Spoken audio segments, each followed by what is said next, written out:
Hello friends, welcome to Kanamadi IAS and KAS YouTube channel.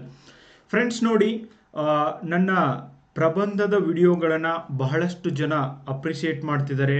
ಆಮೇಲೆ ಕೆಲವೊಬ್ಬರಿಗೆ ಅನಿಸ್ಬೋದು friends, ಈ sir ಪ್ರಬಂಧದ ವಿಡಿಯೋಗಳನ್ನ ಒಂದೊಂದು ತಾಸು ಮಾಡ್ತಿದ್ದಾರೆ ಅಥವಾ 45 ಮಿನಿಟ್ಸ್ ಮಾಡ್ತಿದ್ದಾರೆ ಅಂತ ಹೇಳ್ಬಿಟ್ಟು. ಬಟ್ ನನಗನ್ಸುತ್ತೆ ಇವತ್ತಿನ ಕಾಂಪಿಟೇಟಿವ್ ಎಕ್ಸಾಮ್ಗಳಲ್ಲಿ ನೀವು ನಿಮ್ಮ ತಯಾರಿ ಹೇಗಿರಬೇಕು ಅಂದರೆ ತರುವಾಗಿ ಓದಿ ಯಾವುದೂ ಪ್ರಶ್ನೆಗಳನ್ನು ಆನ್ಸರ್ ಮಾಡಲಿಕ್ಕೆ ಆಗೋದಿಲ್ಲ ಫ್ರೆಂಡ್ಸ್. ಹೀಗಾಗಿ ನನ್ನ ರಿಕ್ವೆಸ್ಟ್ ಏನು ಅಂದರೆ ಬರೀ ಶಾರ್ಟ್ಕಟ್ ಹಿಂದನೇ ಹೋಗಬೇಡ್ರಿ. ಆಮೇಲೆ ಈ ವಿಡಿಯೋನ ಫುಲ್ ಸ್ಪೀಡ್ ಇಟ್ಟು ಕೂಡ ಕೇಳಬೇಡ್ರಿ. ಆಲ್ರೆಡಿ ನಾನು ಸ್ಪೀಡ್ ಹೇಳ್ತಿರ್ತೀನಿ, ಅದರೊಳಗೆ ನಿಮಗೇನು ಅನಿಸುತ್ತೆ, ಜಸ್ಟ್ ನನಗೆ ಪಾಯಿಂಟ್ಸ್ ಗೊತ್ತಾಗಲಿ, ನನಗೆಲ್ಲ ಹೆಂಗೆ ಬರೆಯೋದು ಅಂತ ಗೊತ್ತಿದೆ ಅಂತ ನಿಮಗೆ ಬಹಳಷ್ಟು ಜನರ ತಲೆಯಲ್ಲಿರುತ್ತೆ. ಬಟ್ ಹಾಗಾಗೋದಿಲ್ಲ. ಯಾವ ಥರ ಎಕ್ಸ್ಪ್ಲೇನ್ ಮಾಡಬೇಕು, ಯಾವ ಥರ ನೀವು ಆ ಪಾಯಿಂಟ್ಸ್ಗಳನ್ನು ಹಾಕಬೇಕು, ನಾನು ಪ್ರತಿಯೊಂದನ್ನು ಕೂಡ ಹಿಂದಿನ ವಿಡಿಯೋಗಳಲ್ಲೂ ಕೂಡ ಹೇಳಿದ್ದೀನಿ ಫ್ರೆಂಡ್ಸ್. ಅದನ್ನು ದಯವಿಟ್ಟು ಫಾಲೋ ಮಾಡಿ. ಇವತ್ತು ಇನ್ನೊಂದು ಪ್ರಬಂಧವನ್ನು ಮಾಡಲಿಕ್ಕೆ ಬಂದಿದ್ದೀನಿ. ಹೊಸ ಅಪರಾಧ ಕಾನೂನುಗಳಲ್ಲಿ ಹೊಸದೇನಿದೆ ಅನ್ನೋದು ಇವತ್ತಿನ ಟಾಪಿಕ್ ಆಗಿದೆ.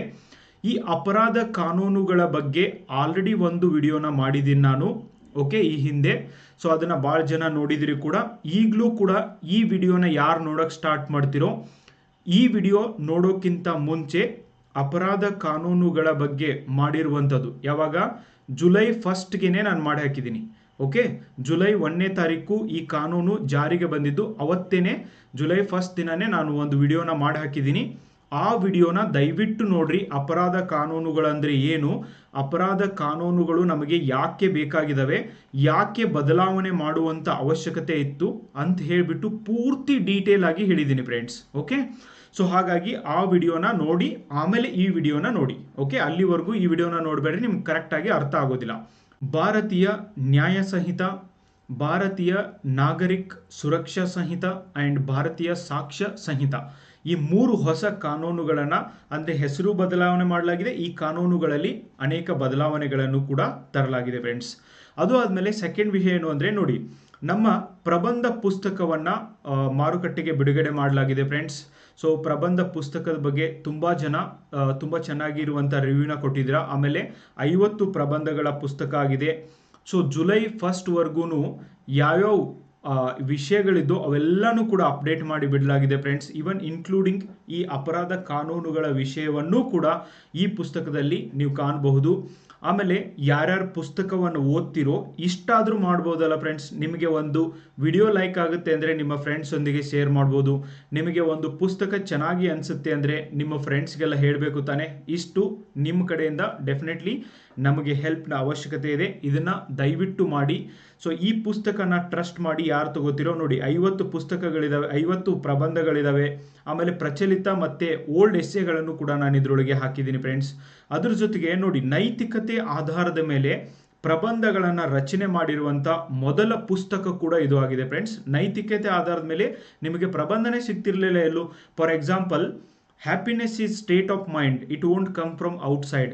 ಸಂತೋಷವು ಮನಸ್ಥಿತಿಯಾಗಿದೆ, ಇದು ಹೊರಗಿನಿಂದ ಬರುವುದಲ್ಲ ಅನ್ನುವಂಥ ಪ್ರಬಂಧವನ್ನು PSI 545 ಅಲ್ಲಿ ನಿಮಗೆ ಕೇಳಲಾಗಿತ್ತು. ಓಕೆ, ಏನು ಬರೀತಾರೆ ಇದಕ್ಕೆ ನೋಡಿ, ಇಂಥವು 6 ನೈತಿಕತೆ ಆಧಾರದ ಮೇಲಿನ ಪ್ರಬಂಧಗಳನ್ನು ಹಾಕಿದ್ದೀವಿ ನಾವು ಈ ಪುಸ್ತಕದಲ್ಲಿ. ನಾಳೆ ಯಾರು KAS ಎಕ್ಸಾಮ್ಗೆ ಪ್ರಿಪೇರ್ ಮಾಡ್ತಿದ್ರು, ನಿಮಗೆ ಮೇನ್ಸ್ ಎಕ್ಸಾಮ್ಗೆ ಹೆಲ್ಪ್ ಆಗುತ್ತೆ. ನನ್ನ ಕಂಟೆಂಟ್ ಇಷ್ಟ ಆಗ್ತಿತ್ತು, ನಮ್ಮ ವಿಡಿಯೋ ಇಷ್ಟ ಆಗ್ತಿತ್ತು ಅಂದರೆ ಸೊ ಈ ಪುಸ್ತಕವನ್ನು ತೆಗೆದುಕೊಳ್ಳೋದನ್ನು ಮರಿಬೇಡಿ ಫ್ರೆಂಡ್ಸ್. ಯಾರ್ಯಾರು ತೊಗೊಂಡಿದ್ರು ನಿಮ್ಮ ಫ್ರೆಂಡ್ಸ್ಗೂ ಸಜೆಸ್ಟ್ ಮಾಡಿ. ಇಲ್ಲೆಲ್ಲ ಟಾಪಿಕ್ಗಳಿದ್ದಾವೆ. ಯಾರ್ಯಾರು ನಮ್ಮ ಟೆಲಿಗ್ರಾಮ್ಗೆ ಜಾಯ್ನ್ ಆಗಿ, ಅಲ್ಲೆಲ್ಲ ನಿಮಗೆ ಈ ಇನ್ಫಾರ್ಮೇಷನ್ ಸಿಗುತ್ತೆ. ಆಮೇಲೆ ಯಾರು ಪುಸ್ತಕವನ್ನು ತಗೋಬೇಕು ಅಂತಿರೋ, ಸೊ ಈ ಒಂದು ಪುಸ್ತಕಕ್ಕಾಗಿ ನೀವು ನನ್ನನ್ನು ಕಾಂಟ್ಯಾಕ್ಟ್ ಮಾಡ್ಬೋದು ಫ್ರೆಂಡ್ಸ್. ಸೊ ನನ್ನ ಫೋನ್ ನಂಬರ್ ಕೂಡ ನಾನು ಇಲ್ಲಿ ನಿಮಗೆ ಕೊಟ್ಟಿರ್ತೀನಿ. ಆ ನಂಬರ್ಗೆ ನಿಮ್ಮ ಅಡ್ರೆಸ್ಸನ್ನು ನೀವು ಕಳಿಸಿದರೆ ಡೆಫಿನೆಟ್ಲಿ ನಾನು ನಿಮಗೆ ಪುಸ್ತಕವನ್ನು ಪೋಸ್ಟ್ ಮುಖಾಂತರ ಮನೆಗೆ ಕಳಿಸ್ತೀನಿ. ಸೊ ಫೋನ್ ನಂಬರ್ನ ನೋಟ್ ಮಾಡ್ಕೊಳ್ಳಿ, 7892086178. ಈ ಒಂದು ಫೋನ್ ನಂಬರ್ಗೆ ನಿಮ್ಮ ಪೂರ್ತಿ ಅಡ್ರೆಸ್ಸನ್ನು ಕಳಿಸ್ಕೊಟ್ರೆ ಮನೆ ಬಾಗಿಲಿಗೆ ಪುಸ್ತಕವನ್ನು ಪೋಸ್ಟ್ ಮುಖಾಂತರ ಕಳಿಸಲಾಗುತ್ತೆ ಫ್ರೆಂಡ್ಸ್. ಓಕೆ, ಸೊ ಇದನ್ನು ಹೇಳೋದನ್ನು ಮರಿಬೇಡಿ. ಶೇರ್ ಮಾಡಿ, ವಿಡಿಯೋನ ಶೇರ್ ಮಾಡಿ, ಪುಸ್ತಕದ ಬಗ್ಗೆ ರಿವ್ಯೂನ ಶೇರ್ ಮಾಡಿ. ತುಂಬ ಕಷ್ಟಪಟ್ಟು ಇವುಗಳನ್ನು ಮಾಡಲಾಗ್ತಿದೆ ಫ್ರೆಂಡ್ಸ್. ಓಕೆ, ಸೊ ಹಾಗಾಗಿ ನಿಮ್ಮ ಕಡೆಯಿಂದನೂ ನಮ್ಮ ಸಂಸ್ಥೆಗೆ ಹೆಲ್ಪ್ನ ಅವಶ್ಯಕತೆ ಇದೆ. ಇದರೊಳಗೇನು ಹೊಸದಿದೆ ಹೌದಲ್ವಾ ಫ್ರೆಂಡ್ಸ್? ನೋಡಿ ಕ್ವಶನ್ ಹೆಂಗಿದೆ ಅಂದರೆ, ಹೊಸ ಅಪರಾಧ ಕಾನೂನುಗಳಲ್ಲಿ ಹೊಸದೇನಿದೆ ಹಂಗಂದ್ರೆ ಏನು ಗೊತ್ತಿರಬೇಕು ನೋಡಿ. ಒಂದನೇದು, ಈ ಒಂದು ವಿಡಿಯೋನ ಪೂರ್ತಿ ಎಂಡ್ವರೆಗೂ ಕೇಳಿ ಮತ್ತು ಪೇಷನ್ಸ್ ಇಂದ ಕೇಳಿ ಫ್ರೆಂಡ್ಸ್. ಯಾಕೆ ಹೇಳ್ತಿದ್ದೀನಿ ಅಂದರೆ, ಒಂದನೇದು, ಈ ಅಪರಾಧ ಕಾನೂನುಗಳನ್ನು ಬದಲಾವಣೆ ಮಾಡಬೇಕು ಅಂದರೆ ಬ್ರಿಟಿಷರು ಮಾಡಿದ್ದು 1860ಯಲ್ಲಿ ಮಾಡಿದ್ದು. 163 ವರ್ಷಗಳಾಯಿತು ಫ್ರೆಂಡ್ಸ್ ಈ ಕಾನೂನುಗಳನ್ನು ಬದಲಾವಣೆ ಮಾಡಲಿಕ್ಕಾಗಿರಲಿಲ್ಲ. ಓಕೆ, ಸೊ ಇಂಥ ಒಂದು ಕಾನೂನುಗಳನ್ನು ಬದಲಾವಣೆ ಮಾಡಿದ್ದು ಈ ದೇಶದ ನಾಗರಿಕರಾದಂಥ ನಿಮಗೆಲ್ಲರಿಗೂ ಕೂಡ ಇವುಗಳ ಬಗ್ಗೆ ಅರಿವಿರಬೇಕು ಅಂತ ನನಗನ್ಸುತ್ತೆ. ಯಾಕಂದರೆ ರೆಸ್ಟ್ ಆಫ್ ಯುವರ್ ಲೈಫ್, ನೀವು ಈ ದೇಶದೊಳಗೆ ಹುಟ್ಟಿದಿರಾ, ಸಾಯೋವರೆಗೂ ನೀವು ಇದೇ ದೇಶದ ಕಾನೂನುಗಳನ್ನು ಫಾಲೋ ಮಾಡಬೇಕಾಗುತ್ತೆ. ಈ ಕಾನೂನುಗಳನ್ನು ನೀವು ನೋಡಬೇಕು, ನೀವು ಇದ್ರ ಬಗ್ಗೆ ತಿಳ್ಕೊಳ್ಳಲೇಬೇಕು ಫ್ರೆಂಡ್ಸ್. ಓಕೆ, ಒಂದು ಇದಕ್ಕೆ ಕಾಂಪಿಟೇಟಿವ್ ಎಕ್ಸಾಮ್ ಸಂಬಂಧ ತಿಳ್ಕೋಬೇಕು ಅಂತಿಲ್ಲ, ನೀವು ಸಾಮಾನ್ಯ ನಾಗರಿಕರಾದರೂ ಕೂಡ ಈ ಕಾನೂನುಗಳ ಬಗ್ಗೆ ಅರಿವು ನಿಮಗೆ ಇರಬೇಕಾಗುತ್ತೆ. ನಾಳೆ ನೀವು ಪೊಲೀಸ್ ಆಗಲಿ, PSI ಆಗಲಿ, KAS ಆಗಲಿ, IPS ಆಗಲಿ, ಇದೇ ಕಾನೂನುಗಳನ್ನೇ ಫಾಲೋ ಮಾಡಬೇಕು. ಇದೇ ಕಾನೂನುಗಳ ಪ್ರಕಾರನೇ ನಾವು ಕೆಲಸ ಮಾಡಬೇಕು. ಇದೇ ಕಾನೂನುಗಳ ಪ್ರಕಾರನೇ ನೀವು ಅರೆಸ್ಟ್ ಮಾಡಬೇಕು. ಇದೇ ಕಾನೂನುಗಳನ್ನು ಉಲ್ಲಂಘಿಸಿದವ್ರನ್ನ ನೀವು ಜೈಲಿಗೆ ಹಾಕಬೇಕಾಗತ್ತೆ. ಓಕೆ, ಎಲ್ಲದಕ್ಕೂ ಇವುಗಳ ಅವಶ್ಯಕತೆ ಇದೆ. ಆಮೇಲೆ ಕಾನೂನುಗಳನ್ನು ತಿಳಿದುಕೊಳ್ಳೋದು ಕೂಡ ತುಂಬಾ ಅವಶ್ಯಕತೆ ಇದೆ ಫ್ರೆಂಡ್ಸ್. ಇಲ್ಲಾಂದರೆ ಹೊಸ ಕಾನೂನುಗಳನ್ನು ತಂದಿದ್ದು ಕೂಡ ಏನೂ ಉಪಯೋಗ ಆಗೋದಿಲ್ಲ. ಹಾಗಾಗಿ ಪೇಷನ್ಸಿಂದ ಸೊ ಈ ಒಂದು ವಿಡಿಯೋನ ಕೇಳಿ. Okay, let start. ಇಂಟ್ರೊಡಕ್ಷನ್ನ ನಾವು ನೋಡೋಣ ಫ್ರೆಂಡ್ಸ್. ಮೊದಲಿಗೆ, ಭಾರತದ ಆಡಳಿತ ವ್ಯವಸ್ಥೆಯಲ್ಲಿ ಹಿಂದಿನೆಲ್ಲೂ ಪಾಲಿಸಿಕೊಂಡ ಬರಲಾಗುತ್ತಿದ್ದ ಬ್ರಿಟಿಷ್ ಕಾನೂನು ವ್ಯವಸ್ಥೆ ರದ್ದಾಗುವ ಜೊತೆಗೆ, ಓಕೆ ಆಲ್ರೆಡಿ ರದ್ದಾಗಿದೆ, 2024ರ ಜುಲೈ 1ರಿಂದ ಭಾರತದಲ್ಲಿ ಹೊಸ ಕಾನೂನು ವ್ಯವಸ್ಥೆಯನ್ನು ಜಾರಿಗೆ ಬಂದಿವೆ. ಓಕೆ, ಹೊಸ ಕಾನೂನು ವ್ಯವಸ್ಥೆ ಜಾರಿಗೆ ಬಂದಿದೆ ಅಂತ ನೀವು ಬರೀಬಹುದು. ಈ ಮೂಲಕ 100 ವರ್ಷಗಳಿಂದ ಚಾಲ್ತಿಯಲ್ಲಿದ್ದ ಹಳೆಯ ಕಾನೂನು ಅನುಸರಣೆ ಅಂತ್ಯಗೊಂಡಿದೆ. ನೋಡಿ, ಫುಲ್ ಸ್ಟಾಪ್, ಕಾಮ, ಎವ್ರಿಥಿಂಗ್ ಮ್ಯಾಟರ್ಸ್ ಫ್ರೆಂಡ್ಸ್. ನೀವು ಅಬ್ಸರ್ವ್ ಮಾಡಿ ಅದನ್ನು ಯಾವ ಥರ ಮಾಡಲಾಗಿದೆ ಫ್ರೆಂಡ್ಸ್. ಓಕೆ, ಹೌದು, ಕೇಂದ್ರ ಸರ್ಕಾರದ ಕಾನೂನು ಸುಧಾರಣೆಯಲ್ಲಿ ಮೈಲುಗಲ್ಲನ್ನು ಸಾಧಿಸುತ್ತಿದೆ. ಡೆಫಿನೆಟ್ಲಿ ಫ್ರೆಂಡ್ಸ್, ಅವಶ್ಯಕತೆ ಇತ್ತು. ಬ್ರಿಟಿಷರ ಕಾಲದಿಂದಲೂ ದೇಶದಲ್ಲಿ ಜಾರಿಯಿದ್ದ ಕಾನೂನುಗಳಿಗೆ ಮುಕ್ತಿ ಹಾಡುವ ಕೇಂದ್ರ ಸರ್ಕಾರದ ನಿರ್ಧಾರ ದೇಶೀಯ ಕಾನೂನುಗಳನ್ನು ರಚಿಸುವುದರ ಮೂಲಕ ಬ್ರಿಟಿಷ್ ಮೆಂಟಾಲಿಟಿಯಿಂದ, ಅಂದರೆ ಬ್ರಿಟಿಷ್ ಮನಸ್ಥಿತಿಯಿಂದ ನಾವು ಹೊರಗೆ ಬರಬೇಕು ಅಂತ ಹೇಳ್ಬಿಟ್ಟು ಗೃಹ ಸಚಿವರು ಏನು ಹೇಳಿದ್ರು ಅದನ್ನು ಮಾಡಿ ತೋರಿಸಿದ್ದನ್ನು ನಾವು ಕಾಣ್ತೀವಿ ಫ್ರೆಂಡ್ಸ್. ಯಾರ್ದು ಹೆಸರು ಬರೆಯುವಂಥ ಅವಶ್ಯಕತೆ ಇಲ್ಲ. ಓಕೆ, ಭಾರತದ ಗೃಹ ವ್ಯವಹಾರಗಳ ಸಚಿವಾಲಯ ಮೇ 4, 2020ರಂದು ಓಕೆ ಈ ಕಾನೂನುಗಳನ್ನು, ಹೊಸ ಕಾನೂನುಗಳನ್ನು ಬದಲಾವಣೆ ಮಾಡಬೇಕೋ ಮಾಡಬಾರ್ದು, ಹೊಸ ಕಾನೂನುಗಳಲ್ಲಿ ಏನೇನು ಇರಬೇಕು ಅಂತ ಒಂದು ಸ್ಟಡಿ ಮಾಡಲಿಕ್ಕೆ, ಓಕೆ ಇದರ ಬಗ್ಗೆ ತಿಳಿದುಕೊಳ್ಳಲಿಕ್ಕೆ ಮೇ 4, 2020ರಂದು, ಇದು ನಿಮಗೆ ಪ್ರಿಲಿಮ್ಸ್ಗೆ ಇಂಪಾರ್ಟೆಂಟ್, ಇದು ನಿಮಗೆ ಸೆಕೆಂಡ್ PSI ಬರೋರಿಗೆ ಸೆಕೆಂಡ್ ಪೇಪರ್ ಇಂಪಾರ್ಟೆಂಟ್, ನೀವು ಯಾರು KAS ಬರಿತಿದ್ರೆ ನಿಮಗೆ ಪ್ರಿಲಿಮ್ಸ್ಗೆ ಇಂಪಾರ್ಟೆಂಟ್. ಭಾರತದ ಕಾನೂನು ವ್ಯವಸ್ಥೆಯ ಅಡಿಪಾಯವನ್ನು ರೂಪಿಸುವ ಕ್ರಿಮಿನಲ್ ಕಾನೂನು, ಅಪರಾಧ ಕಾನೂನು 3 ಪ್ರಮುಖ ಕೋಡ್ಗಳಿಗೆ ಸುಧಾರಣೆಯನ್ನು ಪರಿಶೀಲಿಸಲಿಕ್ಕೆ ಅಂತ ಹೇಳಿಬಿಟ್ಟು ಡಾಕ್ಟರ್ ರಣಬೀರ್ ಸಿಂಗ್ ಸಮಿತಿ, ಓಕೆ ಡಾಕ್ಟರ್ ರಣಬೀರ್ ಸಿಂಗ್ ಸಮಿತಿಯನ್ನು ನೇಮಿಸಲಾಗಿತ್ತು. ನನ್ನ ಹಿಂದಿನ ವಿಡಿಯೋದಲ್ಲಿ ನೋಡಿ, ಇನ್ನೂ 2 ಕಮಿಟಿಯ ಹೆಸರುಗಳನ್ನು ಕೂಡ ನಾನು ಹೇಳಿದ್ದೀನಿ. ಸೊ ಅದನ್ನು ನೋಡ್ಬೋದು. ಈಗ ಹೊಸ ಕಾನೂನು ಸುಧಾರಣೆಯನ್ನು ಯಾವ ಸಮಿತಿಯ ಒಂದು ರೆಕಮೆಂಡೇಶನ್ ಮೇಲೆ ತರಲಾಗಿದೆ? ಸೊ ಡಾಕ್ಟರ್ ರಣಬೀರ್ ಸಿಂಗ್ ಸಮಿತಿಯನ್ನು ಇದರ ಸಂಬಂಧ ಸ್ಥಾಪಿಸಲಾಗಿತ್ತು. ಅದರ ಪ್ರಕಾರನೇ ಬದಲಾವಣೆಯನ್ನು ತರಲಾಗಿದೆ friends. Okay, is it clear? ಇಲ್ಲಿ ಕ್ಲಿಯರ್ ಆಗಿರಬೇಕು. ಇಂಟ್ರೊಡಕ್ಷನಲ್ಲಿ ನೀವು ಏನು ಹೇಳಕೊಂಡಿದ್ರೋ ಅದನ್ನು ಕ್ಲಿಯರ್ ಆಗಿ ಹೇಳಬೇಕು ಗೈಸ್. ಒಂದನೇದು, ಏನೇನು ಚೇಂಜ್ ಮಾಡಿದ್ದಾರೆ? ಮೊದಲಿಗೆ ಹೆಸರುಗಳನ್ನ ಚೇಂಜ್ ಮಾಡಿದ್ದನ್ನು ನೋಡೋಣ. IPC ಇಂಡಿಯನ್ ಪೀನಲ್ ಕೋಡ್ ಅಂತ ಇತ್ತು. ಓಕೆ, 1860 ಒಳಗೆ ಇದು ಜಾರಿಗೆ ಬಂದಿತ್ತು ಫ್ರೆಂಡ್ಸ್. ಸೊ ಅದನ್ನು ಭಾರತೀಯ ನ್ಯಾಯ ಸಂಹಿತೆ 2023 ಅಂದು ಬದಲಾವಣೆ ಮಾಡಲಾಗಿದೆ. CRPC ಕ್ರಿಮಿನಲ್ ಪ್ರೊಸೀಜರ್ ಕೋಡ್, ಭಾರತೀಯ ನಾಗರಿಕ ಸುರಕ್ಷಾ ಸಂಹಿತೆ ಎಂದು 2023 ಇದನ್ನು ಬದಲಾಯಿಸಲಾಗಿದೆ. ಇಂಡಿಯನ್ ಎವಿಡೆನ್ಸ್ ಆಕ್ಟ್, ಭಾರತೀಯ ಸಾಕ್ಷ್ಯ ಅಧಿನಿಯಂ 2023 ಎಂದು ಈ 3 ಕಾನೂನುಗಳನ್ನು, ಬ್ರಿಟಿಷರ ಕಾಲದಲ್ಲಿ ಮಾಡಿರುವಂಥ ಕಾನೂನುಗಳನ್ನು ಬದಲಾವಣೆ ಮಾಡಲಾಗಿದೆ. ಓಕೆ, ಇದರ ಇಯರ್ಗಳನ್ನು ಎಲ್ಲ ನಾನು ಹಿಂದಿನ ವಿಡಿಯೋದಲ್ಲಿ ಹಾಕಿದ್ದೀನಿ, ನೀವು ಆರಾಮಾಗಿ ನೋಡಿ ಒಂದು ಕಡೆ ನೋಟ್ ಮಾಡ್ಕೋಬಹುದು ಫ್ರೆಂಡ್ಸ್. ಓಕೆ, ಈ ಥರ ಕಾನೂನುಗಳಲ್ಲಿ ಹೆಸರುಗಳನ್ನೇನೋ ಬದಲಾವಣೆ ಮಾಡಲಾಗಿದೆ. ಯಾಕೆ ಬೇಕಾಗಿತ್ತು ಬದಲಾವಣೆ? ಕ್ವಿಕ್ ಆಗಿ ಹೇಳ್ತೀನಿ, ಸೊ ದ್ಯಾಟ್ ರಿವಿಷನ್ ಆಗಿ ನಿಮಗೆ ಹೆಚ್ಚಿಗೆ ನೆನಪುಳಿಯುತ್ತೆ ಅಂತ. ನೋಡಿ, ಕಾಲಮಿತಿಯೊಳಗೆ ತನಿಖೆ ನಮ್ಮ ದೇಶದೊಳಗೆ ನೋಡಿರಲು ತನಿಖೆ ಮಾಡಕ್ಕೆ ಹೋದರೆ 20 ವರ್ಷ 30 ವರ್ಷ ಆಗುತ್ತೆ. ಫಾರ್ ಎಕ್ಸಾಂಪಲ್ ಇವತ್ತು ನಮ್ಮ ರಾಜ್ಯದೊಳಗೆ ಒಂದು ತನಿಖೆ ಎಕ್ಸಾಂಪಲ್ನ ನೀವು ಕೊಡಬೇಕು ಅಂದರೆ ಪ್ರಜ್ವಲ್ ರೇವಣ್ಣನ ಕೇಸ್ ಆಗಿ ಎಷ್ಟು ದಿನ ಆಯಿತು ಫ್ರೆಂಡ್ಸ್? ತನಿಖೆ ಎಲ್ಲಿಗೆ ಬಂದಿದೆ? ಏನು ಶಿಕ್ಷೆ ಕೊಡ್ತಿದ್ದಾರೆ? ಅವರು ಕೇಳಿರುವಂಥ ಪ್ರಶ್ನೆಗೆ ಏನು ಉತ್ತರ ಕೊಟ್ಟಿದ್ದಾರೆ? ನಮಗೆ ಗೊತ್ತಿಲ್ಲ, ಯಾವ ನಾಗರಿಕರಿಗೂ ಗೊತ್ತಿಲ್ಲ. ಅಂಥ ನಾಗರಿಕರಾಗಿ ನಾವು ಇಲ್ಲಿದ್ದೀವಿ. ಆಮೇಲೆ ದರ್ಶನ್ ಕೇಸಲ್ಲಿ ಏನೇನಾಗಿದೆ ಅಪ್ಡೇಟ್ ಸಿಕ್ಕಿದಾವ? ಓಕೆ, ಇನ್ನೂ ಯಾಕೆ ಶಿಕ್ಷೆ ಕೊಟ್ಟಿಲ್ಲ? ನೋಡಿ ನೀವು ಇದನ್ನೆಲ್ಲ ತನಿಖೆ ವಿಚಾರಕ್ಕೆ ಬಂದಾಗ, ಕಾಲಮಿತಿ ವಿಚಾರಕ್ಕೆ ಬಂದಾಗ ಸಿಕ್ಕಾಪಟ್ಟೆ ಡಿಲೇ ಇದೆ ಫ್ರೆಂಡ್ಸ್.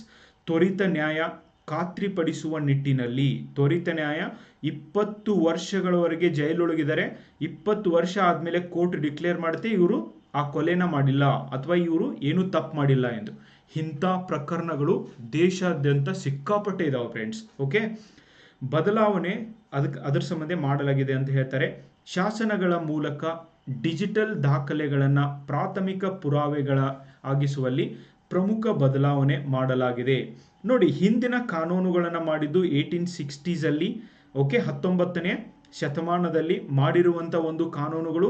ಅವತ್ತು ಮೊಬೈಲು ಇರಲಿಲ್ಲ, ಅವತ್ತು ಟೆಕ್ನಾಲಜಿನೂ ಇರಲಿಲ್ಲ. ಇವತ್ತು ನಮ್ಮ ಜೀವನವನ್ನು ಸಿಸ್ಟಮೆಟಿಕ್ ಆಗಿ ಹಾಳು ಮಾಡ್ತಾ ಇರುವಂಥ ಒಂದು ಸಣ್ಣ ಡಿವೈಸ್ ಅಂದರೆ ಅದು ನಮ್ಮ ಮೊಬೈಲ್. ಆಮೇಲೆ ನಮ್ಮ ಮನಃಶಾಂತಿಯನ್ನು ಪರ್ಮನೆಂಟ್ ಆಗಿ ಹಾಳು ಮಾಡ್ತಾ ಇರುವಂಥ ಒಂದು ವೆಬ್ಸೈಟ್ಗಳು ಅಂದರೆ ಸೋಷಿಯಲ್ ಮೀಡಿಯಾಗಳು. ಓಕೆ, ನಾವು ಪರ್ಟಿಕ್ಯುಲರ್ಲಿ ಕಾಂಪಿಟೇಟಿವ್ ಎಕ್ಸಾಮ್ ಓದುವಂಥ ವಿದ್ಯಾರ್ಥಿಗಳು ಇವುಗಳಿಂದ ಎಷ್ಟು ದೂರ ಇರ್ತೀರೋ ಅಷ್ಟು ಮೆಂಟಲಿ ಪೀಸ್ ಇರುತ್ತೆ, ಅಷ್ಟು ನೀವು ಓದಿದ್ದು ಕೂಡ ಡೆಫಿನೆಟ್ಲಿ ಒಳಗೆ ಹೋಗುತ್ತೆ ಫ್ರೆಂಡ್ಸ್. ನೀವು ಓದೋದೇ ಆದರೆ ಪುಸ್ತಕಗಳನ್ನು ಓದಿ, ಆದರೆ ಸೋಷಿಯಲ್ ಮೀಡಿಯಾದಲ್ಲಿ ಏನು ಓದಬೇಡಿ. ಸೊ ಅದರಿಂದ ಯಾರೂ ಉದ್ಧಾರ ಆಗೋದಿಲ್ಲ ಫ್ರೆಂಡ್ಸ್. Come to essay. ದೇಶದಲ್ಲಿನ ಈ ಹೊಸ ಅಪರಾಧ ಕಾಯ್ದೆಗಳು ಜಾರಿಯಿಂದ ಕಾನೂನು ವಲಯದಲ್ಲಿನ ಅತಿ ದೊಡ್ಡ ರೂಪಾಂತರಕ್ಕೆ ಡೆಫಿನೆಟ್ಲಿ ಕಾರಣವಾಗಲಿದ್ದಾವೆ. ಕಾನೂನು ವ್ಯವಸ್ಥೆಯಲ್ಲಿ ಬದಲಾವಣೆಯನ್ನು ಬರುತ್ತೆ ಫ್ರೆಂಡ್ಸ್. ಕಾನೂನನ್ನು ರಕ್ಷಿಸುವವರಾದಂಥ ಪೊಲೀಸರು, ಲಾಯರ್ಸ್ಗಳು ಈ ಕಾನೂನುಗಳ ಬಗ್ಗೆ ಎಷ್ಟರ ಮಟ್ಟಿಗೆ ತಿಳಿದುಕೊಳ್ತಿದ್ದಾರೆ. ನನಗನ್ಸುತ್ತೆ ಇದನ್ನು ಜಾರಿಗೆ ತರೋಕ್ಕಿಂತ ಮುಂಚೆನೇ ಪೊಲೀಸರಿಗೆ ಇದರ ಬಗ್ಗೆ ಪ್ರಾಪರ್ ಆಗಿ ಟ್ರೈನಿಂಗ್ ಕೊಡಲೇಬೇಕಾಗಿತ್ತು. ಯಾಕಂದರೆ ನಾಳೆ ಇದೇ ಕಾನೂನುಗಳನ್ನು ಅವರು ಪಾಲನೆ ಮಾಡ್ತಾರೆ. ಆದರೆ ನೋಡಿ, ಇನ್ನೂ ಆದರೂ ಟ್ರೈನಿಂಗ್ ಕೊಟ್ಟಿಲ್ಲ. ಆಮೇಲೆ ಈ ಪೊಲೀಸ್ ಟ್ರೈನಿಂಗ್ ಸೆಂಟರ್ಗಳಲ್ಲಿ ಮತ್ತು PSI ಟ್ರೈನಿಂಗ್ಗೆ ಮತ್ತು DYSP ಟ್ರೈನಿಂಗ್ಗೆ ಈ ಎಲ್ಲ ಟ್ರೈನಿಂಗ್ ಸೆಂಟರ್ಗಳಲ್ಲೂ ಕೂಡ ಇದ್ರ ಬಗ್ಗೆ ಕ್ಲಾಸ್ ತಗೋತಾರೆ. ಬಟ್ ಕ್ಲಾಸ್ನಲ್ಲಿ ಅಟೆಂಟಿವ್ ಆಗಿ ಸ್ಟೂಡೆಂಟ್ಗಳು ಇರೋದಿಲ್ಲ. ಹೀಗಾಗಿ ಈ ಕಾನೂನುಗಳ ಪಾಲನೆ ತುಂಬ ಕಷ್ಟ ಆಗಿದೆ ಫ್ರೆಂಡ್ಸ್. ಇಲ್ಲಿ ಏನಾದರೂ ಬದಲಾವಣೆ ತರುವ ಅವಶ್ಯಕತೆ ಇದೆ ಅಂತ ನನಗನ್ಸುತ್ತೆ. ಇವುಗಳ ಮೂಲಕ ಆಧುನಿಕ ನ್ಯಾಯ ವ್ಯವಸ್ಥೆ ದೇಶದಲ್ಲಿ ಜಾರಿಗೊಳ್ಳುತ್ತಿದೆ. Definitely we welcome this one. 21ನೇ ಶತಮಾನಕ್ಕೆ ಅವಶ್ಯಕತೆ ಇತ್ತು. ಇದರಿಂದ ಪೊಲೀಸ್, ದೂರು, ತನಿಖೆ ಇನ್ನಿತರ ನಿಯಮಗಳನ್ನು ಆಧುನೀಕರಣಗೊಳಿಸಲಾಗುತ್ತಿದೆ. ಡೆಫಿನೆಟ್ಲಿ ವೆಲ್ಕಮೇಬಲ್. ಇವತ್ತು ಆಧುನಿಕ ಜಗತ್ತಿನಲ್ಲಿ ಇದ್ದೀವಿ ಅಂದರೆ ಈ ಕಾನೂನುಗಳು ಕೂಡ ಆಧುನಿಕವಾಗುವ ಅವಶ್ಯಕತೆ ಇತ್ತು. ಇನ್ನು ಮುಂದೆ ಹೊಸ ನ್ಯಾಯ ವ್ಯವಸ್ಥೆ, ಶೂನ್ಯ FIR. ಓಕೆ, ಶೂನ್ಯ FIR ಅಂದರೆ ಏನು ಫ್ರೆಂಡ್ಸ್? ನಾನು ಹಿಂದಿನ ಒಂದು ವಿಡಿಯೋದಲ್ಲಿ ನಿಮಗೆ ಹೇಳಿದ್ದೀನಿ. ಶೂನ್ಯ FIR ನೋಡಿ, ನಾರ್ಮಲಿ FIRನ ಒಂದು ನಿಮ್ಮ ಏರಿಯಾ ಯಾವುದಿರುತ್ತೋ ಆ ಏರಿಯಾದಲ್ಲಿ ಮಾತ್ರ ನಿಮ್ದು, ಫಾರ್ ಎಕ್ಸಾಂಪಲ್ ನಿಮ್ಮ ಮೊಬೈಲ್ ಕಳ್ತನ ಆಗಿದೆ ಅಂತ ತಿಳ್ಕೊಳ್ಳಿ. ಮೊಬೈಲ್ ಕಳ್ತನ ಆದಾಗ ನಿಮ್ಮ ಏರಿಯಾ ಯಾವುದಿದೆ, ಫಾರ್ ಎಕ್ಸಾಂಪಲ್ ಸಪ್ತಾಪುರ್ ಏರಿಯಾದಲ್ಲಿ ಮೊಬೈಲ್ ಕಳ್ತನ ಆಗಿದೆ ಅಂತ ತಿಳ್ಕೊಳ್ರಿ. Saptapur is a place in Dharwad. ಸಪ್ತಾಪುರದಲ್ಲಿ ಮೊಬೈಲ್ ಕಳ್ತನ ಆದರೆ ಆ ಸಪ್ತಾಪುರ್ ಯಾವ ಪೊಲೀಸ್ ಸ್ಟೇಷನ್ ಅಡಿಯಲ್ಲಿ ಬರುತ್ತೆ? ಓಕೆ, ಅಲ್ಲಿ ಮಾತ್ರ, ಅಂದರೆ ಎಲ್ಲಿ ಬರುತ್ತೆ? ಸಬರ್ಬನ್ ಪೊಲೀಸ್ ಸ್ಟೇಷನಲ್ಲಿ ಮಾತ್ರ ನೀವು ಕಂಪ್ಲೇಂಟ್ ಕೊಡ್ಬೋದು. ನೀವು ಸಪ್ತಾಪುರದಲ್ಲಿ ಕಳೆದಿರುವಂಥ ಮೊಬೈಲನ್ನು ವಿದ್ಯಾಗಿರಿ ಪೊಲೀಸ್ ಸ್ಟೇಷನಲ್ಲಿ ಹೋಗಿ ಕಂಪ್ಲೇಂಟ್ ಕೊಡೋಕ್ಕಾಗೋದಿಲ್ಲ. ಜಸ್ಟ್ ಎಕ್ಸಾಂಪಲ್ ಕೊಡ್ತಿದ್ದೀನಿ ನಾನು. ಮೊದಲು ಹೆಂಗಿತ್ತು ಅಂದರೆ ನಿಯಮ, ನೀವು ಯಾವ ಪೊಲೀಸ್ ಸ್ಟೇಷನ್ ಅಡಿಯಲ್ಲಿ ಬರ್ತೀರಿ ಅಲ್ಲಿ ಮಾತ್ರ ನೀವು ಕಂಪ್ಲೇಂಟ್ ಕೊಡ್ಬೋದಾಗಿತ್ತು. ಬಟ್ ಇಲ್ಲಿ ಬದಲಾವಣೆ ಮಾಡಲಾಗಿದೆ. ನೀವು ಎಲ್ಲಿ ಬೇಕು ಆ ಸ್ಟೇಷನ್ ಒಳಗೆ ಕಂಪ್ಲೇಂಟ್ಗಳನ್ನು ಇನ್ನು ಮುಂದೆ ಕೊಡ್ಬೋದು ಅಂತ ಹೇಳ್ಬಿಟ್ಟು. ಬಟ್ ಇದ್ರ ಬಗ್ಗೆ ಅವೇರ್ನೆಸ್ ಮೂಡಿಸುವ ಅವಶ್ಯಕತೆ ಇದೆ ಫ್ರೆಂಡ್ಸ್. ಓಕೆ, ಆನ್ಲೈನ್ನಲ್ಲಿಯೇ ದೂರು ನೀಡಬಹುದು. ಇಲ್ಲಿವರೆಗೂ ಆನ್ಲೈನ್ ಒಳಗೆ ನೀವು ಕೇಸ್ ಹಾಕಂಗಿಲ್ಲ, ದೂರು ನೀಡಂಗಿಲ್ಲ. ಬಟ್ ಇದಕ್ಕೆ ಅಲೋ ಮಾಡಿದ್ದಾರೆ. SMS ಮೂಲಕ ಸಮನ್ಸ್ ಜಾರಿಗೊಳಿಸಬಹುದು. ಓಕೆ, ಸಮನ್ಸ್ ಕಳಿಸ್ಬೇಕು ಅಂದರೆ ನೀವು ಫಿಸಿಕಲ್ ಪೇಪರಲ್ಲೇ ಕಳಿಸ್ಬೇಕಾಗಿತ್ತು ಓಲ್ಡ್ ಕಾನೂನಿನ ಪ್ರಕಾರ. ಓಕೆ, ಅದೆಲ್ಲ ಕಷ್ಟ ಇತ್ತು. ಬರೀ SMS ಮಾಡಿದರೂ ಕೂಡ ನೀವು ಸಮನ್ಸ್ನ ಕಳಿಸ್ದಂಗೆ. ಸಮನ್ಸ್ ಅಂದರೆ ಇನ್ನೊಬ್ಬರಿಗೆ ನೀವು ಎನ್ಕ್ವೈರಿಗೆ ಬರ್ರಿ ಅಂತ ಕಳಿಸುವಂಥ ಒಂದು ಪತ್ರ. ಅಪರಾಧ ಸ್ಥಳಗಳಲ್ಲಿ ಕಡ್ಡಾಯ ವಿಡಿಯೋ ಚಿತ್ರೀಕರಣ ಜೊತೆಗೆ ಅಗತ್ಯತೆ ಕಾಲಕಾಲಕ್ಕೆ ಕಾನೂನಿನಲ್ಲಿ ಅಗತ್ಯವಾದಂಥ ಬದಲಾವಣೆಯನ್ನು ಮಾಡಲಾಗಿದೆ. ಸೊ ಈ ಬದಲಾವಣೆ ಏನು ಮಾಡಲಾಗಿದೆ ನಾನು ನಿಮಗೆ ಆಮೇಲೆ ಹೇಳ್ತೀನಿ. ಬಟ್ ಮೇಜರ್ ಉದ್ದೇಶ ಏನಿದ್ದು ಅಂತ ನಾನು ನಿಮಗೆ ಹೇಳಿದ್ದೀನಿ. ಇನ್ನು ಈ ಹೊಸ ಕಾನೂನುಗಳು ತಂದಿದಾರಲ್ವ, ಇದರ ಪ್ರಯೋಜನಗಳೇನು ನೋಡಿ. ಇದ್ರ ಮೇಲೇನೆ ನೀವು ಒಂದು ಎಸ್ಸೆನ ಪ್ರಿಪೇರ್ ಮಾಡಿಬಿಡ್ಬೋದು. ಓಕೆ, ನಾನು ಇದಕ್ಕೆ ಜಸ್ಟ್ ಪಾಯಿಂಟ್ನ ಕೊಡ್ತಿದ್ದೀನಿ, ಉಳುಕಿದ ಪಾಯಿಂಟ್ಸ್ಗಳನ್ನ ನಾನು ಎಕ್ಸ್ಪ್ಲೈನ್ ಮಾಡ್ತೀನಿ. ಬ್ರಿಟಿಷರ ಕಾಯ್ದೆಗಳಲ್ಲಿ ಶಿಕ್ಷೆಗೆ ಆದ್ಯತೆಯನ್ನು ನೀಡಲಾಗಿತ್ತು, ಆದರೆ ಹೊಸ ವ್ಯವಸ್ಥೆಯಲ್ಲಿ ನ್ಯಾಯಕ್ಕೆ ಒತ್ತನ್ನು ನೀಡಲಾಗಿದೆ. ಇದಕ್ಕೆ ಒಂದು ಉದಾಹರಣೆ ನಾನು ನಿಮ್ಗೆ ಹೇಳಬೇಕು ಅಂದರೆ, ಅವರು ಭಾರತದಲ್ಲಿ ಸಾಮ್ರಾಜ್ಯವನ್ನು ಸ್ಥಾಪನೆ ಮಾಡಬೇಕಾಗಿತ್ತು. ಯಾರು? ಬ್ರಿಟಿಷರು ಭಾರತಕ್ಕೆ ಬಂದಾಗ ಇಲ್ಲಿ ಯಾರಾದರೂ ಬ್ರಿಟಿಷರ ವಿರುದ್ಧ ಮಾತಾಡ್ತಾರೆ ಅಂದರೆ ಅವರನ್ನು ಅರೆಸ್ಟ್ ಮಾಡಿ, ಅವರನ್ನು ಹೊಡೆದು ಬಡಿದು ಅವ್ರ ವಿರುದ್ಧ ಧ್ವನಿ ಎತ್ತದೇ ಇರುವ ಹಾಗೆ ಮಾಡೋದೇ ಅವರ ಉದ್ದೇಶ ಆಗಿತ್ತು. ಬಟ್ ಇವತ್ತಿನ ಹೊಸ ಕಾನೂನುಗಳ ಉದ್ದೇಶ ಏನಾಗಿದೆ? ಸೊ ಯಾರಾದರೂ ಧ್ವನಿ ಎತ್ತಾರೆ ಅಂದರೆ ಅವರಿಗೆ ಅನ್ಯಾಯ ಆದಲ್ಲಿನೇ ಅವರು ಧ್ವನಿಯನ್ನು ಎತ್ತುತ್ತಿದ್ದಾರೆ, ಅವರಿಗೆ ನ್ಯಾಯವನ್ನು ಒದಗಿಸಬೇಕು ಅನ್ನೋದು ಮೂಲ ಉದ್ದೇಶವಾಗಿದೆ ಫ್ರೆಂಡ್ಸ್. ಆವಾಗ ಶಿಕ್ಷಿಸಬೇಕು ಅನ್ನೋದೇ ಆಗಿತ್ತು, ಬಟ್ ಈಗ ನ್ಯಾಯವನ್ನು ಒದಗಿಸಬೇಕು ಅನ್ನೋದು ಇದರ ಉದ್ದೇಶ ಆಗಿದೆ. ಮೊದಲನೇ ಡಿಫರೆನ್ಸೇ ಇದೆ. This is very very important, ಇದನ್ನು ತಲೆಯೊಳಗೆ ಇಟ್ಕೊಳ್ರಿ. ನೆಕ್ಸ್ಟ್, ಅಪರಾಧ ನಡೆದ ಸ್ಥಳಗಳಲ್ಲಿ ತನಿಖಾಧಿಕಾರಿಗಳು ಪೂರ್ಣ ವಿಡಿಯೋ ಮಾಡಬೇಕು. ನೋಡಿ, ಇದು ಇಲ್ಲಿವರೆಗೂ ಇದು ಇರಲಿಲ್ಲ ಫ್ರೆಂಡ್ಸ್. ವಿಡಿಯೋಗಳನ್ನ ಮಾಡ್ತಿದ್ರು, ಅವ್ರು ಮಾತ್ರ ಇಟ್ಕೋತಿದ್ರು. ಬಟ್ ಇನ್ನು ಮುಂದೆ ತನಿಖಾಧಿಕಾರಿಗಳು ವಿಡಿಯೋ ಮಾಡಬೇಕು. ಅದರ ಜೊತೆಗೆ ಸಾಕ್ಷ್ಯಂ ಅಂತ ಹೇಳ್ಬಿಟ್ಟು ಒಂದು ಅಪ್ಲಿಕೇಶನ್ನು ಕೂಡ ಮಾಡಿದೆ ಮಿನಿಸ್ಟ್ರಿ ಆಫ್ ಹೋಮ್ ಅಫೇರ್ಸ್. ಅದರೊಳಗೆ ಆ ಲೈವ್ ವಿಡಿಯೋಗಳನ್ನು ತಗೊಂಡಂಥ ಎವಿಡೆನ್ಸ್ಗಳನ್ನು ಎಲ್ಲವನ್ನೂ ಕೂಡ ಅಪ್ಡೇಟ್ ಮಾಡಬೇಕು. ಎದಕ್ಕೆ ಅಪ್ಡೇಟ್ ಮಾಡಬೇಕು ಅಂದರೆ, ಈಗಲ್ಲ 10 ವರ್ಷ ಆದಮೇಲೂ ಕೂಡ ಆ ಕೇಸ್ ಬಗ್ಗೆ ಏನಾದರೂ ನಮಗೆ ಬೇಕು ಅಂದರೆ ಆ ಒಂದು ಅಪ್ಲಿಕೇಶನಲ್ಲಿ ಎಲ್ಲ ವಿಡಿಯೋ ಮತ್ತು ಎಲ್ಲ ತೆಗೆದುಕೊಂಡಂಥ ಸಾಕ್ಷ್ಯಾಧಾರಗಳು ಸಿಗಬೇಕು. ಆ ಒಂದು ನಿಟ್ಟಿನಲ್ಲಿ ಇದನ್ನು ಡೆವಲಪ್ ಮಾಡಲಾಗಿದೆ friends. Okay, very very important. 45 ದಿನಗಳಲ್ಲಿ ತೀರ್ಪನ್ನು ನೀಡಬೇಕು. ಓಕೆ ನೋಡಿ, ಸೊ ಈ ಕೇಸ್ ಎನ್ಕ್ವೈರಿ ವಿಚಾರಣೆ ಮುಗಿದ ಮೇಲೆ 45 ದಿನಗಳಲ್ಲಿನೇ ಕೇಸ್ಗೆ ಒಂದು ತೀರ್ಪನ್ನು ನೀಡಬೇಕು. ಬಟ್ ಜುಲೈ 1ರಿಂದ ಈ ಒಂದು ಕಾನೂನೇನು ಜಾರಿಗೆ ಬಂದಿದೆ. ಬಟ್ ನೀವು ನೋಡಿ ಫ್ರೆಂಡ್ಸ್, ಈ ಪ್ರಜ್ವಲ್ ರೇವಣ್ಣನ್ ಕೇಸ್ನಲ್ಲಿ ತೀರ್ಪು ನೀಡಿಲ್ಲ. Darshan murder case, Renukaswamy murder ಕೇಸ್ನಲ್ಲಿ ದರ್ಶನ್ ಅವ್ರಿಗೆ ಈ ಒಂದು ತೀರ್ಪನ್ನು ನೀಡಿಲ್ಲ. ಜಾರಿಗೆ ತರಬೇಕಾದಂಥ ಸಂದರ್ಭದಲ್ಲಿ ಯಾವಾಗ ಫಾಲೋ ಮಾಡಬೇಕಾಗಿತ್ತು ಅದೇ ಸಂದರ್ಭದೊಳಗೆ ಇದನ್ನು ಫಾಲೋ ಮಾಡ್ತಾ ಇಲ್ಲ. ನನ್ನ ಪಾಯಿಂಟ್ ಅದು ಆಗಿದೆ. 45 ದಿನಗಳಲ್ಲಿ ತೀರ್ಪು ನೀಡಬೇಕು. ಇದನ್ನು ಇಂಪ್ಲಿಮೆಂಟ್ ಮಾಡಬೇಕು ಅಂದರೆ, ಒಂದನೇದು ಲಾಯರ್ಗಳಿಗೆ ಇದು ನಿಯಮಗಳು ಗೊತ್ತಿರಬೇಕು, ಎರಡನೇದು ಪೊಲೀಸರಿಗೆ ಗೊತ್ತಿರಬೇಕು. ಹೀಗಾಗಿ ಆವಾಗ ಮಾತ್ರ ಇದು ಸಾಧ್ಯ ಆಗುತ್ತೆ ಫ್ರೆಂಡ್ಸ್. ಹೀಗಾಗಿ ಅವೇರ್ನೆಸ್ನ ಅವಶ್ಯಕತೆ ಇದೆ. ನೆಕ್ಸ್ಟ್, ಕೋರ್ಟ್ನಲ್ಲಿ ವಿಚಾರಣೆ ಪೂರ್ಣಗೊಂಡ ಬಳಿಕ 2 ತಿಂಗಳಲ್ಲಿ ಅಂದರೆ 60 ಡೇಸಲ್ಲಿ ಆರೋಪಿಯ ವಿರುದ್ಧ ಪೊಲೀಸರು ದೋಷಾರೋಪ ಪಟ್ಟಿ, that is charge sheet, okay, ಸಲ್ಲಿಸಬೇಕು. ಇದು ಕೂಡ ಫಾಸ್ಟ್ ಆಗುವಂಥ ಅವಶ್ಯಕತೆ ಇದೆ ಫ್ರೆಂಡ್ಸ್. 3-4 ತಿಂಗಳು ಚಾರ್ಜ್ ಶೀಟ್ ಸಬ್ಮಿಟ್ ಮಾಡ್ದೇನೆ ಜೈಲೊಳಗಿರ್ತಾರೆ. ಆಮೇಲೆ ಲಾಸ್ಟ್ಗೆ ಆ ಜೈಲಿಂದ ಎಸ್ಕೇಪ್ ಆಗ್ತಾರೆ. ಅಂದ್ರೆ ಏನು? ಬೇಲ್ ಮೇಲೆ ಹೊರಗೆ ಹೋಗ್ತಾರೆ, ಸಾಕ್ಷ್ಯಾಧಾರಗಳನ್ನು ನಾಶ ಮಾಡ್ತಾರೆ. ಇದೇ ನಮ್ಮ ದೇಶದೊಳಗೆ ಆಗ್ತಾ ಇರುವಂಥ ದೊಡ್ಡ ದುರಂತ. ಇನ್ನು ಅತ್ಯಾಚಾರದ ಪ್ರಕರಣಗಳಲ್ಲಿ ಸಂತ್ರಸ್ತೆಯ ಹೇಳಿಕೆಯನ್ನು ಆಕೆಯ ಸಂಬಂಧಿಕರ ಸಮ್ಮುಖದಲ್ಲಿ ದಾಖಲಿಸಿಕೊಳ್ಳಬೇಕು. ಓಕೆ, ಒಬ್ಬರೇ ದಾಖಲಿಸಿಕೊಳ್ಬಾರ್ದು, ಯಾರೇ ಒಬ್ಬರು ಅವ್ರ ಜೊತೆ ಇರಬೇಕು. ಈ ವೇಳೆ ಪೊಲೀಸ್ ಅಧಿಕಾರಿ ಅಂದರೆ ಲೇಡಿ ಪೊಲೀಸ್ ಅಧಿಕಾರಿ, ಮಹಿಳಾ ಪೊಲೀಸ್ ಅಧಿಕಾರಿಯೇ ಈ ಒಂದು ದಾಖಲೆಯನ್ನು ದಾಖಲಿಸಿಕೊಳ್ಳಬೇಕು. ಎಲ್ಲಿ ಹೋದ್ವಿ, ಯಾರು ರೇಪ್ ಮಾಡಿದ್ರು, ಎಷ್ಟು ಜನ ಮಾಡಿದ್ರು, ಓಕೆ, ಈ ಎಲ್ಲ ಇನ್ಫಾರ್ಮೇಷನ್ನು ಕೂಡ ದಾಖಲಿಸ್ಕೊಳ್ಬೇಕಾಗುತ್ತೆ. ಅವಾಗ ಒಬ್ಬರೇ ದಾಖಲಿಸ್ಕೊಳ್ಳಂಗಿಲ್ಲ, ಬೇರೆ ಸಂಬಂಧಿಕರು ಇರಬೇಕು, ಮಹಿಳಾ ಅಧಿಕಾರಿಯಿಂದನೇ ದಾಖಲಿಸ್ಕೊಳ್ಬೇಕು. ಅದೆಲ್ಲ ರೆಕಾರ್ಡ್ನ ಇಟ್ಕೋಬೇಕು. ನೋಡಿ ಎಷ್ಟೆಲ್ಲ ಸೇಫ್ ಗಾರ್ಡ್ ಬಂದಿದ್ದಾವೆ. ಯಾಕೆ ಬಂದಿದ್ದಾವೆ? ಇವತ್ತು ನಮ್ಮ ದೇಶದೊಳಗೆ ಆಗ್ತಾ ಇರುವಂಥ ರೇಪ್ ಕೇಸ್ಗಳಲ್ಲಿ more than 90% of the rape ಕೇಸಸ್ಗಳೇನಿದ್ದಾವೆ ಎಲ್ಲ ಫಾಲ್ಸ್ ಕೇಸಸ್ಗಳಿದ್ದಾವೆ. ಅದಕ್ಕೇನೆ ಎವಿಡೆನ್ಸ್ ಬೇಕೇ ಅಂತ ಹೊಸ ಕಾನೂನುಗಳಲ್ಲಿ ಹೇಳಲಾಗಿದೆ ಫ್ರೆಂಡ್ಸ್. ಇನ್ನು ಪೊಲೀಸರು ಬಂಧಿಸಿದಾಗ ಬಂಧಿತ ಆದಂಥ ವ್ಯಕ್ತಿಗೆ ಮಾಹಿತಿ ನೀಡಲು ಹೊಸ ವ್ಯವಸ್ಥೆಯಲ್ಲಿ ಅವಕಾಶವನ್ನು ನೀಡಲಾಗಿದೆ. ಫಾರ್ ಎಕ್ಸಾಂಪಲ್, ಒಬ್ಬ ಎ ಅನ್ನುವಂಥ ವ್ಯಕ್ತಿಯನ್ನು ಬಂಧನ ಮಾಡಿದ್ದಾರೆ ಅಂತ ತಿಳ್ಕೊಳ್ಳಿ. ಸೊ ಈ ಬಂಧನ ಮಾಡಿರುವಂಥ ವಿಷಯ ಅವ್ರ ಮನೆಯವರಿಗೆ ಗೊತ್ತಿರಂಗಿಲ್ಲ. ಓಕೆ, ಸೊ ಈ ಎ ಅನ್ನುವಂಥ ವ್ಯಕ್ತಿ ಫ್ಯಾಮಿಲಿಯವರಿಗೆ ಗೊತ್ತಿರಂಗಿಲ್ಲ. ಆದರೆ ಹೊಸ ಕಾನೂನುಗಳಲ್ಲಿ ಅವರು ಈ ತನಿಖಾ ಅಧಿಕಾರಿಗಳು ಅವರಿಗೆ ಮೊಬೈಲನ್ನು ಕೊಡಬೇಕು, ಅವರಿಗೆ ಸಹಾಯ ಮಾಡಬೇಕು, ಅವ್ರ ಫ್ರೆಂಡ್ಗೆ ಅಥವಾ ಮನೆಯವರಿಗೆ ನನ್ನನ್ನು ಅರೆಸ್ಟ್ ಮಾಡಿದ್ದಾರೆ ಅಂತ ಹೇಳ್ಬಿಟ್ಟು ಗೊತ್ತಾಗುವಾಗೆ ಮಾಡಲಿಕ್ಕೆ ಅವಕಾಶವನ್ನು ನೀಡಲಾಗಿದೆ. ಮೊದಲು ಈ ಥರ ರಿಟರ್ನ್ ಲಾನಲ್ಲಿ ಇರಲಿಲ್ಲ ಫ್ರೆಂಡ್ಸ್. ಇನ್ನು ಸಾಮೂಹಿಕ ಹತ್ಯೆ ದೊಡ್ಡ ಸಮಸ್ಯೆ ಆಗಿದೆ ಫ್ರೆಂಡ್ಸ್. ಸಾಮೂಹಿಕ ಅತ್ಯಾಚಾರ, ಓಕೆ, ಗ್ಯಾಂಗ್ ರೇಪ್ ಆದಂಥ ಮತ್ತು ಸರಗಳ್ಳತನದಂಥ ಪ್ರಕರಣಗಳಲ್ಲಿ ದಾಖಲಿಸಲು ಈವರೆಗೆ ನಿರ್ದಿಷ್ಟ ಸೆಕ್ಷನ್ಗಳೇ ಇರಲಿಲ್ಲ. ಗ್ಯಾಂಗ್ ರೇಪ್ಗೆ ಯಾವ ಸೆಕ್ಷನ್ ಅಡಿ ಒಳಗಡೆ ಕಂಪ್ಲೇಂಟ್ನ ತಗೋಬೇಕು, ಸಾಮೂಹಿಕ ಅತ್ಯಾಚಾರ ಆದರೆ ಯಾವ ಸೆಕ್ಷನ್ ಒಳಗಡೆ ಹಾಕಬೇಕು, ಆಮೇಲೆ ಸಾಮೂಹಿಕ ಹತ್ಯೆಗಳು ಕೂಡ ನಮ್ಮ ದೇಶದೊಳಗೆ ಇವತ್ತು ಭಾಳ ಆಗ್ತಿದೆ, ಮಾಬ್ ಲಿಂಚಿಂಗ್ ಅಂತ ಕರಿತಿದ್ವಿ. ಇದನ್ನ ಯಾವ ಸೆಕ್ಷನ್ ಮತ್ತೆ ಯಾವ ವಿಧಿ ಅಡಿಯಲ್ಲಿ ಇವ್ರ ವಿರುದ್ಧ ಕೇಸನ್ನು ಹಾಕಬೇಕು ಅಂತ ಇರಲಿಲ್ಲ, ಗೊತ್ತಿರಲಿಲ್ಲ. ಇವನ್ ಸರಗಳ್ಳತನದಿಂದನೂ ಕೂಡ ಯಾವ ಸೆಕ್ಷನ್ ಅಲ್ಲಿ ಅರೆಸ್ಟ್ ಮಾಡಬೇಕು ಅಂತ ಸ್ಪಷ್ಟತೆ ಇರಲಿಲ್ಲ. ಹೀಗಾಗಿ ಹೊಸ ವ್ಯವಸ್ಥೆಯಲ್ಲಿ ಇವೆಲ್ಲವನ್ನು ಕೂಡ ಈ ಸಮಸ್ಯೆಗಳನ್ನೆಲ್ಲ ಟ್ರೈ ಮಾಡಿದ್ದಾರೆ. ಸೊ ಈ ಸಮಸ್ಯೆಗಳಿಂದ ಹೊರಗೆ ಬರಲಿಕ್ಕೆ, but still there are a things to improve, they have to change it. Okay, ಕೆಲವೊಂದು ಬದಲಾವಣೆ ತರುವಂಥ ಅವಶ್ಯಕತೆ ಇದೆ. ಇದು ತುಂಬಾ ಬೇಸಿಕ್ ಆದದ್ದು ಫ್ರೆಂಡ್ಸ್. ಓಕೆ, ಸೊ ಆಮೇಲೆ ಕರೆಂಟ್ ಅಪ್ಡೇಟ್ನ ನಿಮಗೆ ಕೊಡಬೇಕು ಅಂದರೆ, ಈ ಹೊಸ ಕಾನೂನಿನ ಅಡಿಯಲ್ಲಿ, ಭಾರತೀಯ ನ್ಯಾಯ ಸಂಹಿತೆ ಅಡಿಯಲ್ಲಿ ಮೊದಲ ಕೇಸ್ ರಿಜಿಸ್ಟರ್ ಆಗಿದ್ದು ಗ್ವಾಲಿಯರ್ನಲ್ಲಿ. ಓಕೆ, ಮೊದಲ FIR ಗ್ವಾಲಿಯರ್ನಲ್ಲಿ ರಿಜಿಸ್ಟರ್ ಆಗಿದೆ.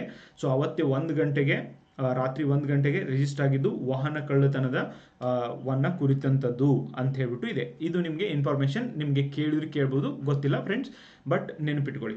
ಇನ್ನೊಂದು ಇದನ್ನು ಹೇಳಲೇಬೇಕು ನಾನು, ನಮ್ಮ ಸೊಸೈಟಿ ಒಳಗೆ ಇದನ್ನು ಭಾಳ ಮಾಡ್ತಾರೆ ಫ್ರೆಂಡ್ಸ್. ಭಾರತೀಯ ನ್ಯಾಯ ಸಂಹಿತೆಯ ಸೆಕ್ಷನ್ 296 ಪ್ರಕಾರ ಸಾರ್ವಜನಿಕ ಸ್ಥಳದಲ್ಲಿ ಯಾವುದೇ ಅಶ್ಲೀಲ ಕೃತ್ಯವನ್ನು ಮಾಡುವವರು ಅಥವಾ ಯಾವುದೇ ಸಾರ್ವಜನಿಕ ಸ್ಥಳದಲ್ಲಿ ಅಥವಾ ಸಮೀಪದಲ್ಲಿ ಯಾವುದೇ ಅಶ್ಲೀಲ ಹಾಡು, ಬೈಗುಳ, ಅಶ್ಲೀಲ ಪದ ಬಳಸಿ ನಿಂದಿಸುವುದು, ಈ ಅಶ್ಲೀಲವಾಗಿ ಮಾತನಾಡುವವರಿಗೆ ಶಿಕ್ಷೆ ವಿಧಿಸುವ ಅಧಿಕಾರ ಇನ್ಮುಂದೆ ಕೊಡಲಾಗಿದೆ. ನೋಡಿ ಸರ್, ಹಾಗಂದ್ರೆ ನಮ್ಮ ದೇಶದೊಳಗೆ freedom of speech and expression ಇದೆ. ಓಕೆ, ವಾಕ್ ಸ್ವಾತಂತ್ರ್ಯ ಪ್ರತಿಯೊಬ್ಬರಿಗೂ ಇದೆ ಅಲ್ವಾ. ಆರ್ಟಿಕಲ್ 19 ಅಡಿಯಲ್ಲಿ ವಾಕ್ ಸ್ವಾತಂತ್ರ್ಯವನ್ನು ನೀಡಲಾಗಿದೆ, freedom of speech and expression ನೀಡಲಾಗಿದೆ. ಬಟ್ ಫ್ರೆಂಡ್ಸ್, ಡಿಯರ್ ಫ್ರೆಂಡ್ಸ್, ನೆನಪಿಟ್ಕೊಳ್ಳಿ, ಆರ್ಟಿಕಲ್ 19(1)(a) ಒಳಗಡೆ freedom of speech and expression there is a reasonable restriction ಅಂತ ಇದೆ. ನೀವು ಏನು ಬೇಕಾದನ್ನು ಮಾತಾಡ್ಲಿಕ್ಕೆ ಆಗೋದಿಲ್ಲ, ಯಾರಿಗೆ ಬೇಕಾದವ್ರಿಗೆ ಏನು ಬೇಕಾದನ್ನು ಬೈಲಿಕ್ಕೆ ಆಗೋದಿಲ್ಲ.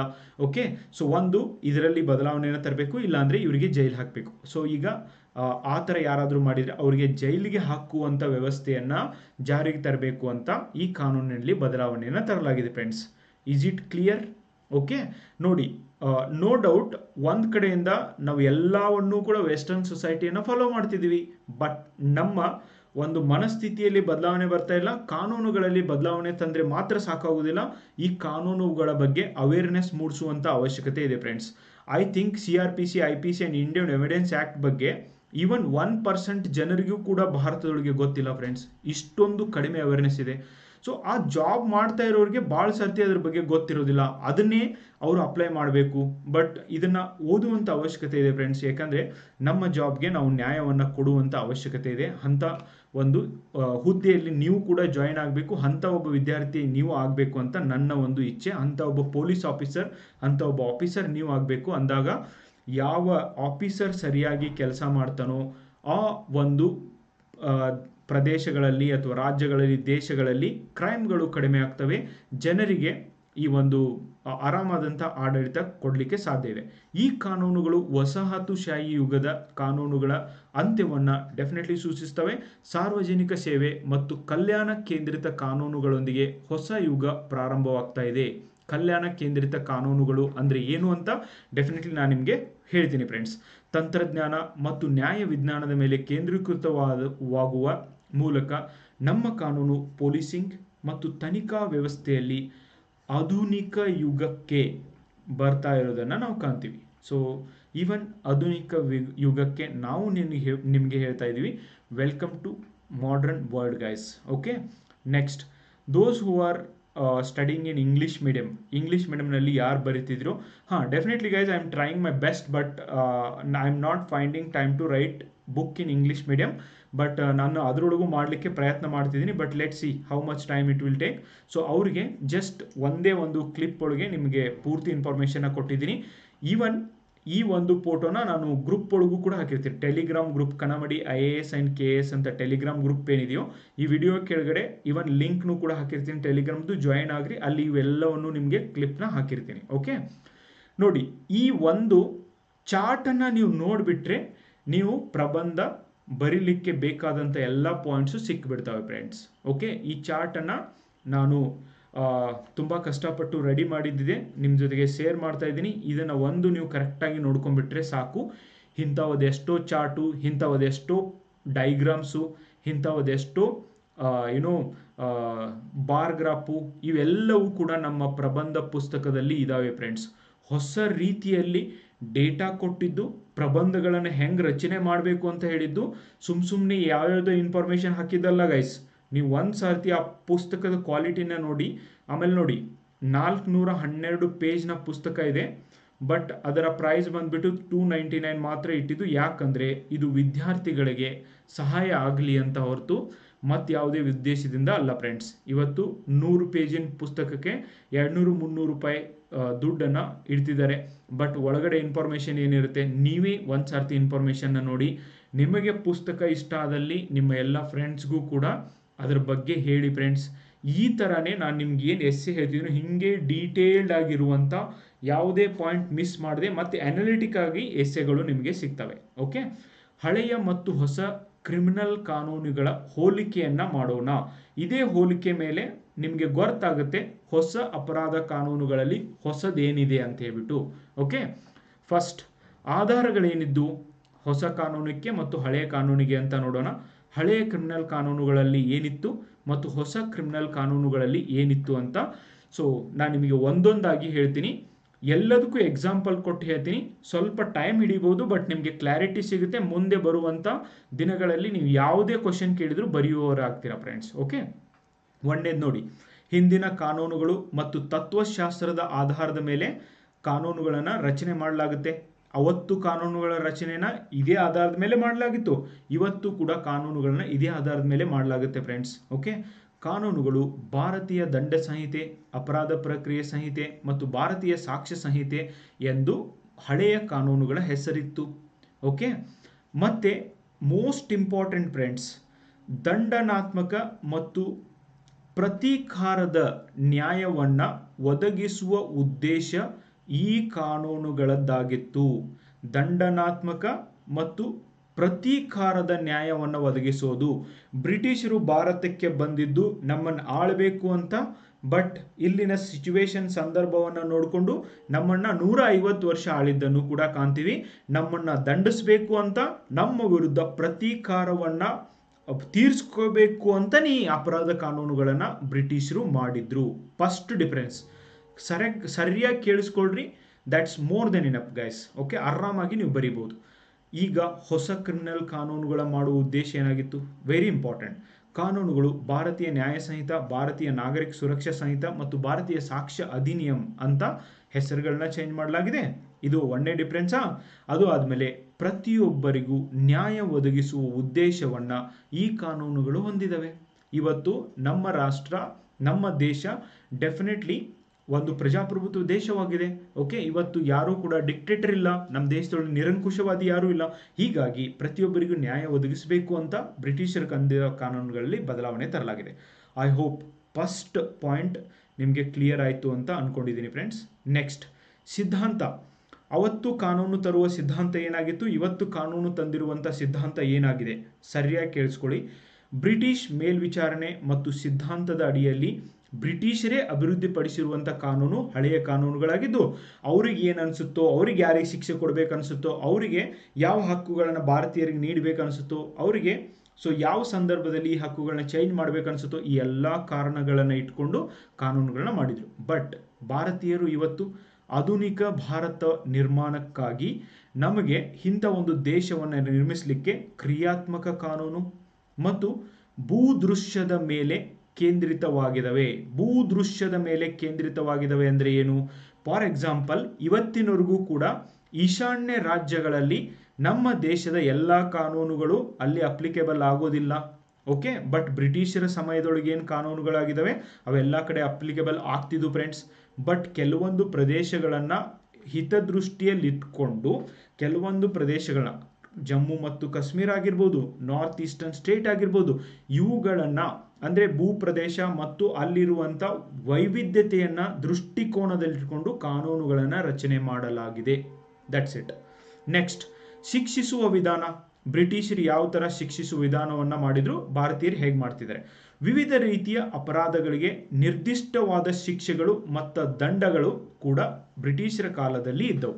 ಫಾರ್ ಎಕ್ಸಾಂಪಲ್, ನೀವು ಕೊಲೆ ಮಾಡಿದರೆ ನಿಮಗೆ 10 ವರ್ಷ ಕಠಿಣ ಶಿಕ್ಷೆ ಅಥವಾ 10 ವರ್ಷ ಸಾಮಾನ್ಯ ಶಿಕ್ಷೆ ಇಲ್ಲ ಅಥವಾ ಗಲ್ಲು ಶಿಕ್ಷೆ ಅಂತ ಹೇಳ್ಬಿಟ್ಟು ಹಿಂದಿನ ಬ್ರಿಟಿಷರ ಕಾನೂನಿನಲ್ಲಿ ಇದ್ದವು. ಹಾಗೆ ನೋಡಿ, ಇವತ್ತು ಒಬ್ಬ ವ್ಯಕ್ತಿ ಪಿಕ್ ಪಾಕೆಟ್ ಮಾಡ್ತಾನೆ, 500 ರೂಪಾಯಿ ಕಳ್ತನ ಮಾಡ್ತಾನೆ, ಇವನಿಗೆ ಯಾವ ಶಿಕ್ಷೆ ಕೊಡಬೇಕು ಅಂತ ಕ್ಲಾರಿಟಿ ಇರಲಿಲ್ಲ. ಅಂಥ ಸಂದರ್ಭದಲ್ಲಿ ಇವನ್ನ ಜೈಲಿಗೆ ಹಾಕಲಾಗ್ತಿತ್ತು. 500 ರೂಪಾಯಿ ಕಳ್ತನ ಮಾಡಲಿಕ್ಕೆ 6 ತಿಂಗಳ ಕಾಲ ಜೈಲಿನಲ್ಲಿ ಇಡಲಾಗ್ತಿತ್ತು. ಫ್ರೆಂಡ್ಸ್, ಇಂಥವ್ರನ್ನ ನಾನು ನೋಡಿದ್ದೀನಿ. ಓಕೆ, ಜೈಲುಗಳಲ್ಲಿ ಇಂಥ ಜನ ಕೂಡ ಬರ್ತಾರೆ. ಜೈಲರಲ್ಲಿ ವಿಚಿತ್ರ ಜನ ಬರ್ತಾರೆ. ಇವನ್ ಐ ವಿಶ್ ನೀವು ಯಾರ್ಯಾರು ಜೈಲಿಗೆ ವಿಸಿಟೇ ಮಾಡಿಲ್ಲ ಲೈಫ್ ಒಳಗೆ, ಒಂದು ಸರ್ತಿ ಆದರೂ ಜೈಲಿಗೆ ಹೋಗಿ ಬನ್ನಿ. ಅಂದರೆ ಜೈಲಿಗೆ ಹೋಗಿ ಬನ್ನಿ ಅಂದರೆ ಏನೋ ಮಾಡಿ ಅಪರಾಧ ಮಾಡಿ ಜೈಲಿಗೆ ಹೋಗಿ ಬನ್ನಿ ಅಲ್ಲ. ನಿಮಗೆ ಅವಕಾಶ ಸಿಕ್ಕರೆ ಯಾರೋ NGOದವ್ರು ಕರ್ಕೊಂಡು ಹೋಗ್ತಿದ್ರೆ ಅಥವಾ ನಿಮ್ಮ ಫ್ರೆಂಡ್ ಯಾರೋ ವರ್ಕ್ ಮಾಡ್ತೀರಿ, ಒಂದು ಸರ್ತಿ ವಿಸಿಟ್ ಮಾಡಿ ಬರ್ರಿ. ನಿಮಗೆ ನಿಜವಾಗ್ಲೂ ಜೀವನದ ಇನ್ನೊಂದು ಮುಖ ಗೊತ್ತಾಗುತ್ತೆ ಅಂತ ನನಗನ್ಸುತ್ತೆ ಫ್ರೆಂಡ್ಸ್.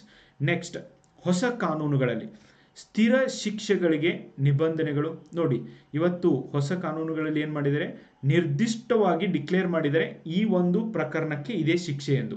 ಇನ್ನು ಸಮುದಾಯ ಸೇವೆಯನ್ನು ಇಂಟ್ರೊಡ್ಯೂಸ್ ಮಾಡಿದ್ದಾರೆ. ಏನು ಹಿಂಗಂದ್ರೆ, ಸಮುದಾಯ ಸೇವೆ ಅಂದರೆ ಏನು? ಫಾರ್ ಎಕ್ಸಾಂಪಲ್, ಒಬ್ಬ ವ್ಯಕ್ತಿ ಪಿಕ್ ಪಾಕೆಟ್ 500 ರೂಪೀಸ್ ಕಳ್ತನ ಮಾಡಿದ್ದಾನೆ. ಇವನ್ನ ಒಯ್ದು 6 ತಿಂಗಳು ಜೈಲೊಳಗಿಟ್ಟು ಇವನಿಗೆ ಊಟ ಹಾಕೋದು, 6 ತಿಂಗಳವರೆಗೂ ಇವನಿಗೆ ಏನೂ ಆಗದೆ ಇರೋ ಹಾಗೆ ನೋಡ್ಕೊಳ್ಳೋದು ಬದಲಿ ಇವನಿಗೆ ಏನು ಶಿಕ್ಷೆ ಕೊಡಲಾಗುತ್ತೆ? ಈ ಒಂದು ಫಾರ್ ಎಕ್ಸಾಂಪಲ್ ಕಲ್ಯಾಣ ನಗರ ಅಂತ ಹೇಳ್ಬಿಟ್ಟು ಒಂದು ಏರಿಯಾ ಇದೆ, ಅಥವಾ ನಿಮ್ಮ ಯಾವುದೇ ಬೇಕಾದ ಲೋಕಲ್ ಏರಿಯಾನ ನೋಡಿ, ಅಲ್ಲೊಂದು ಗಣೇಶನ ದೇವಸ್ಥಾನ ಇದೆ. ಸೊ ಈ ಕೈದಿಗೆ ಏನು ಹೇಳ್ತಾರೆ ಅಂದರೆ, ನೀನು ನೆಕ್ಸ್ಟ್ 1 ವರ್ಷದವರೆಗೆ ಪ್ರತಿದಿನ 6 ಗಂಟೆಗೆ ಹೇಳ್ಬೇಕು, ಈ ಒಂದು ಗಣೇಶನ ದೇವಸ್ಥಾನದ ಕಸ ಹುಡುಗಬೇಕು. ಓಕೆ, ಸೊ ಕಸ ಹುಡುಗಿ ಅದನ್ನು ಕ್ಲೀನ್ ಮಾಡಬೇಕು ಅಂತ ಹೇಳ್ತಾರೆ. ಇದು ಶಿಕ್ಷೆ. ಓಕೆ, ಸಮುದಾಯ ಸೇವೆ ಅಂತ ಇದಕ್ಕೆ ನೀವು ಕರಿಬೋದು ಫ್ರೆಂಡ್ಸ್. ಇನ್ನು ಪುನರ್ವಸತಿ ನೋಡಿ, ಅಪರಾಧ ಮಾಡೋದೇನೋ ಅಪರಾಧಿ ತಪ್ಪು, ಆದರೆ ಅವ್ರನ್ನ ಪುನರ್ವಸತಿ ಮಾಡಲಿಕ್ಕೆ ಮತ್ತೆ ಅವರು ಬದಲಾವಣೆ ಆಗ್ತಾರೆ ಅಂದರೆ ಅವರಿಗೆ ಅವಕಾಶ ನೀಡಲಿಕ್ಕೂ ಕೂಡ ಹೊಸ ಕಾನೂನುಗಳಲ್ಲಿ ನಮಗೆ ಏನು ಕೊಟ್ಟಿದ್ದಾರೆ, ಅವಕಾಶವನ್ನು ಕೊಡಲಾಗಿದೆ friends. Okay, next last one, ಸಾಕ್ಷಿ ಸ್ವೀಕಾರ. ಹಳೆಯ ಕಾನೂನಲ್ಲಿ ಹೆಂಗಿತ್ತು, ಹೊಸ ಕಾನೂನಲ್ಲಿ ಹೆಂಗಿತ್ತು? ಈ 5-6 ಪಾಯಿಂಟ್ ಇಟ್ಕೊಂಡು ನೀವು ಆರಾಮಾಗಿ ಎಸ್ಸೆ ಬರಿಬೋದು ಫ್ರೆಂಡ್ಸ್. ನಾನು ಕೊಡ್ತಾ ಇರೋದು ನಿಮಗೆ KS IAS ಎಕ್ಸಾಮ್ಗೂ ಕೂಡ ಕನ್ನಡ ಮಾಧ್ಯಮದಲ್ಲಿ ನೀವು ಪ್ರಬಂಧವನ್ನು ಬರಿಬೋದು. ಓಕೆ, ಈ ಕಾಯ್ದೆಗಳು ಸಾಕ್ಷ್ಯಗಳಿಗೆ ಕಟ್ಟುನಿಟ್ಟಾದ ಮತ್ತು ಕಠಿಣ ನಿಯಮಗಳನ್ನು ಒದಗಿಸಿದವು. ಬ್ರಿಟಿಷರು ಕಠಿಣ ನಿಯಮಗಳನ್ನು ಯಾಕೆ ಮಾಡಿದರು ಅಂದರೆ, ರೌಲತ್ ಆ್ಯಕ್ಟ್ ನೋಡಿ, ನೀವು ಎಲ್ಲೂ ಕೂಡ ಜಾಸ್ತಿ ಜನ ಕೂಡ ನಿಲ್ಲಂಗಿಲ್ಲ, ಕಠಿಣ ನಿಯಮಗಳನ್ನು ತಂದರು. ಯಾಕಂದರೆ ಬ್ರಿಟಿಷರು ಭಾರತೀಯನ ಸಪ್ರೆಸ್ ಮಾಡಬೇಕಾಗಿತ್ತು, ಆದ್ದರಿಂದ ಕಠಿಣ ನಿಯಮಗಳನ್ನು ತಂದರು.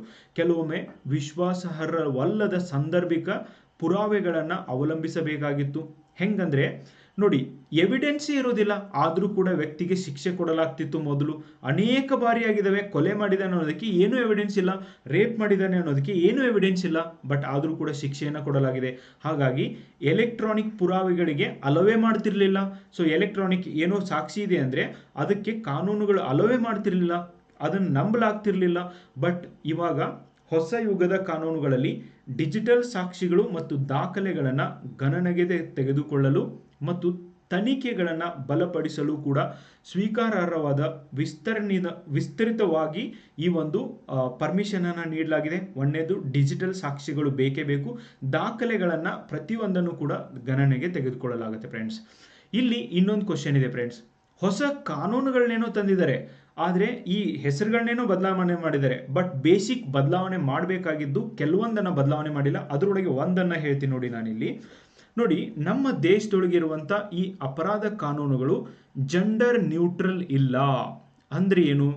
ಲಿಂಗ ತಾರತಮ್ಯ ಈ ಕಾನೂನುಗಳಲ್ಲಿ ಇನ್ನೂ ಆದರೂ ಎದ್ದು ಕಾಣುತ್ತೆ. ನಾನು ಯಾಕೆ ಈ ಸ್ಟೇಟ್ಮೆಂಟ್ನ ಮಾಡ್ತಿದ್ದೀನಿ ನೋಡಿ ಫ್ರೆಂಡ್ಸ್, ನಮ್ಮ ದೇಶದೊಳಗೆ ಕಾನೂನುಗಳು ಹೆಂಗಿದಾವೆ ಅಂದರೆ, ಸೊ ರೇಪ್ ಕೇಸನ್ನು ಒಬ್ಬ ಮಹಿಳೆ ಹೋಗಿ ಪೊಲೀಸ್ ಸ್ಟೇಷನಲ್ಲಿ ಹೇಳ್ಬೋದು, ಕೇಸ್ ಹಾಕ್ಬೋದು, ನನ್ನ ರೇಪ್ ಮಾಡಲಾಗಿದೆ ಎಂದು. ಮಹಿಳೆ ಮಾತ್ರ ಈ ಕಂಪ್ಲೇಂಟ್ ಮಾಡಬಹುದಂತೆ. ಓಕೆ, ಒಬ್ಬ ಪುರುಷ ಹೋಗಿ ಪೊಲೀಸ್ ಸ್ಟೇಷನಲ್ಲಿ ನಂದು ರೇಪ್ ಆಗಿದೆ ಅಂತ ಕಂಪ್ಲೇಂಟ್ ಮಾಡಲಿಕ್ಕೆ ಅವಕಾಶ ಇಲ್ಲ. ಹಾಗಂದ್ರೆ ರೇಪ್ ಅಂದರೆ ಏನು? ಅದಕ್ಕೆ ನಾನು ಹೇಳ್ತಾ ಇರೋದು, ವೆಸ್ಟರ್ನ್ ಸೊಸೈಟಿಯಿಂದ ಅಂದರೆ ಅಮೆರಿಕಾದಿಂದ ಬೇರೆ ಬೇರೆ ಮುಂದುವರಿದ ದೇಶಗಳೇನಿದಾವೆ ಅಲ್ಲಿಂದ ಎಲ್ಲ ನಿಯಮಗಳನ್ನ ನಾವು ಕಲಿತಿದ್ದೀವಿ, ಬಟ್ ಇದನ್ನು ಯಾಕೆ ಕಲಿತಾ ಇಲ್ಲ? ಹಾಗಾದರೆ ರೇಪ್ ಅಂದರೆ ಏನು ನೋಡಿ ಫ್ರೆಂಡ್ಸ್, ವೆಸ್ಟರ್ನ್ ಸೊಸೈಟಿಯಲ್ಲಿ ರೇಪ್ ಅಂದರೆ ನನಗೆ ಇಷ್ಟ ಇಲ್ಲದೆ ಇರುವಂಥ ಒಂದು ಇಷ್ಟ ಇಲ್ಲದೆ ಇರುವಂಥ ಕೆಲಸ ಅಗೇನ್ ಆ್ಯಂಡ್ ಅಗೇನ್ ಮಾಡು ಅಂತ ಹೇಳೋದಾಗಿರ್ಬೋದು, ನನ್ನನ್ನು ಮೆಂಟಲಿ ಹರಾಸ್ಮೆಂಟ್ ಮಾಡೋದಾಗಿರ್ಬೋದು, ಓಕೆ. ಸೊ ನನ್ನ ವಿರುದ್ಧ ಸುಳ್ಳು ಸುಳ್ಳು ಏನಾದರೂ ಹರಡಿಸೋದಾಗಿರ್ಬೋದು, ಇದನ್ನು ರೇಪ್ ಅಂತ ಕನ್ಸಿಡರ್ ಮಾಡ್ತಾರೆ. ಇದು ಈ ಒಂದು ರೇಪ್ಗೂ ಮತ್ತು ಲೈಂಗಿಕತೆಗೆ ಮಾತ್ರ ಸಂಬಂಧ ಇಲ್ಲ. ಬಟ್ ನಮ್ಮ ದೇಶದೊಳಗೆ ಒಬ್ಬ ಪುರುಷ ಹೋಗಿ ಪೊಲೀಸ್ ಸ್ಟೇಷನಲ್ಲಿ ಕಂಪ್ಲೇಂಟ್ ಕೊಡೋ ಹಾಗಿಲ್ಲ ಅಂತ ಹೇಳಿದ್ದಾರೆ. ಹೀಗೆ ಒಂದು ಲಿಂಗ ತಾರತಮ್ಯ ಇರೋದನ್ನು ಕಾಣ್ತೀವಿ ಫ್ರೆಂಡ್ಸ್. ಹಂಗಂದ್ರೆ ನೀವು ನನಗೆ ಹೇಳಿ, ಕಮೆಂಟ್ ಬಾಕ್ಸಿಂದ ಹೇಳಿ, ಭಾರತದೊಳಗೆ ಪುರುಷರದು ರೇಪ್ ಆಗ್ತಿಲ್ವಾ? ಹಂಗಂದ್ರೆ ಮಹಿಳೆಯರದು ಮಾತ್ರ ರೇಪ್ ಆಗ್ತಿದೆಯಾ? ನೋಡಿ, ಜೆಂಡರ್ ನ್ಯೂಟ್ರಲ್ ಆಗಿರಬೇಕು ಅಂತ ನನಗನ್ಸುತ್ತೆ. ಯಾಕಂದರೆ 21ನೇ ಶತಮಾನದಲ್ಲಿ ನೀವು ಸುಧಾರಣೆ ತರ್ತಿದ್ದೀರ ಅಂತ ಹೇಳೋದಾದರೆ ಇದನ್ನು ಕೂಡ ಸುಧಾರಣೆ ಅನ್ನಲ್ವಾ? ಇಂಥ ಸುಧಾರಣೆಯನ್ನು ತೊಗೊಂಬನ್ನಿ. ಅವಾಗ ಏನಾಗುತ್ತೆ, ಜೆಂಡರ್ ನ್ಯೂಟ್ರಲ್ ಈಕ್ವಾಲಿಟಿ ಅಂತ ಹೇಳ್ತಿದಾರಲ್ವ, ಸಮಾನತೆ ಬರಬೇಕು ಅಂತ. ಕಾನೂನುಗಳಲ್ಲಿ ಸಮಾನತೆ ಇಲ್ಲ ಅಂದರೆ ಸಮಾಜದೊಳಗಿನ ಕಾನೂನು ಸಮಾನತೆಯಲ್ಲಿ ಎಲ್ಲಿಂದ ಸಮಾನತೆ ಬರುತ್ತೆ? ಓಕೆ. ಸೊ ಯಾರು ಕಾನೂನುಗಳನ್ನು ಮಾಡ್ತಿದ್ದಾರೆ ಅವರೇ ಅವೇರ್ ಇಲ್ಲ ಅಂತ ಇದರ ಅರ್ಥ ಫ್ರೆಂಡ್ಸ್. ಓಕೆ.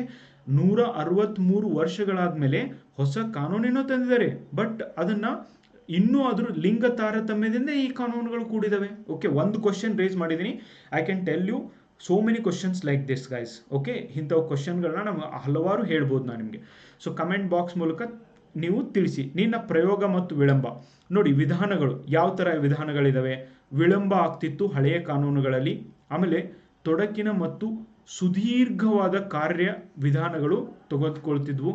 ಸೊ ಅಂದರೆ ವಿಳಂಬ ಆಗ್ತಿತ್ತು ಅಂದರೆ 20-30 ವರ್ಷಗಳೊಳಗೆ ಈ ಕಾನೂನುಗಳು ಹೋಗ್ತಾನೆ ಇದ್ವು. ಓಕೆ. ಆಮೇಲೆ ಹಿನ್ನಡೆ ಕೂಡ ಅನೇಕ ಜನ ಎದುರಿಸ್ತಿದ್ರು. ಸುಪ್ರೀಂ ಕೋರ್ಟ್ಗೆ ಹೋಗಬೇಕಾಗ್ತಿತ್ತು. ಇಂಥ ಒಂದು ಪರಿಸ್ಥಿತಿ ಇತ್ತು. ಇವತ್ತು ದಕ್ಷತೆಯನ್ನು ಹೆಚ್ಚಿಸಲು ಮತ್ತು ಸಮಯ ಮಿತಿ, ಓಕೆ, ಸಮಯ ಮಿತಿ ಒಳಗೆ ನಿಮ್ಮ ಕೇಸನ್ನು ಪ್ರಕರಣವನ್ನು ಮುಗಿಸ್ಲಿಕ್ಕೆ ತಂತ್ರಜ್ಞಾನ ಅಳವಡಿಸ್ಕೊಳ್ಬೇಕು ಮತ್ತು ಪ್ರಕ್ರಿಯೆಯನ್ನು ತ್ವರಿತವಾಗಿ ಮುಗಿಸ್ಬೇಕು ಅನ್ನುವಂಥ ಗುರಿಯನ್ನು ಹೊಸ ಕಾನೂನುಗಳು ಹೊಂದಿದ್ದಾವೆ friends. Okay. I hope is it clear? ಹೊಸ ಕಾನೂನು ಮತ್ತು ಹಳೆಯ ಕಾನೂನಿಗೆ ಹೋಲಿಸಿದರೆ ಏನು ಬದಲಾವಣೆ ತಂದಿದ್ದಾರೆ ಇದ್ರ ಮೇಲೆ ಬೇಕಾದಂಗೆ ಎಸ್ಸೆ ಬರಿಬೋದು ಫ್ರೆಂಡ್ಸ್ ನೀವು. Okay. That's more than enough information. But ನಾನು ಇಲ್ಲಿಗೆ ಬಿಡೋದಿಲ್ಲ, ನಿಮಗೆ ಅವೇರ್ನೆಸ್ ಕೂಡ ಬರಬೇಕು.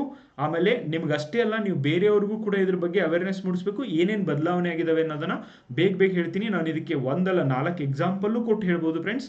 ಸೊ ವಿಡಿಯೋ ಭಾಳ ಲಾಂಗ್ ಆಗುತ್ತೆ ಅನ್ನೋದಕ್ಕೆ ನಾನು ಸ್ವಲ್ಪ ಹೇಳ್ತೀನಿ. ಭಾರತೀಯ ನ್ಯಾಯ ಸಂಹಿತೆ, ಓಕೆ, ಇದು ಸಂಹಿತೆ ಆಗಿದೆ, ಸಂಹಿತೆ ಆಗಬೇಕು 2023.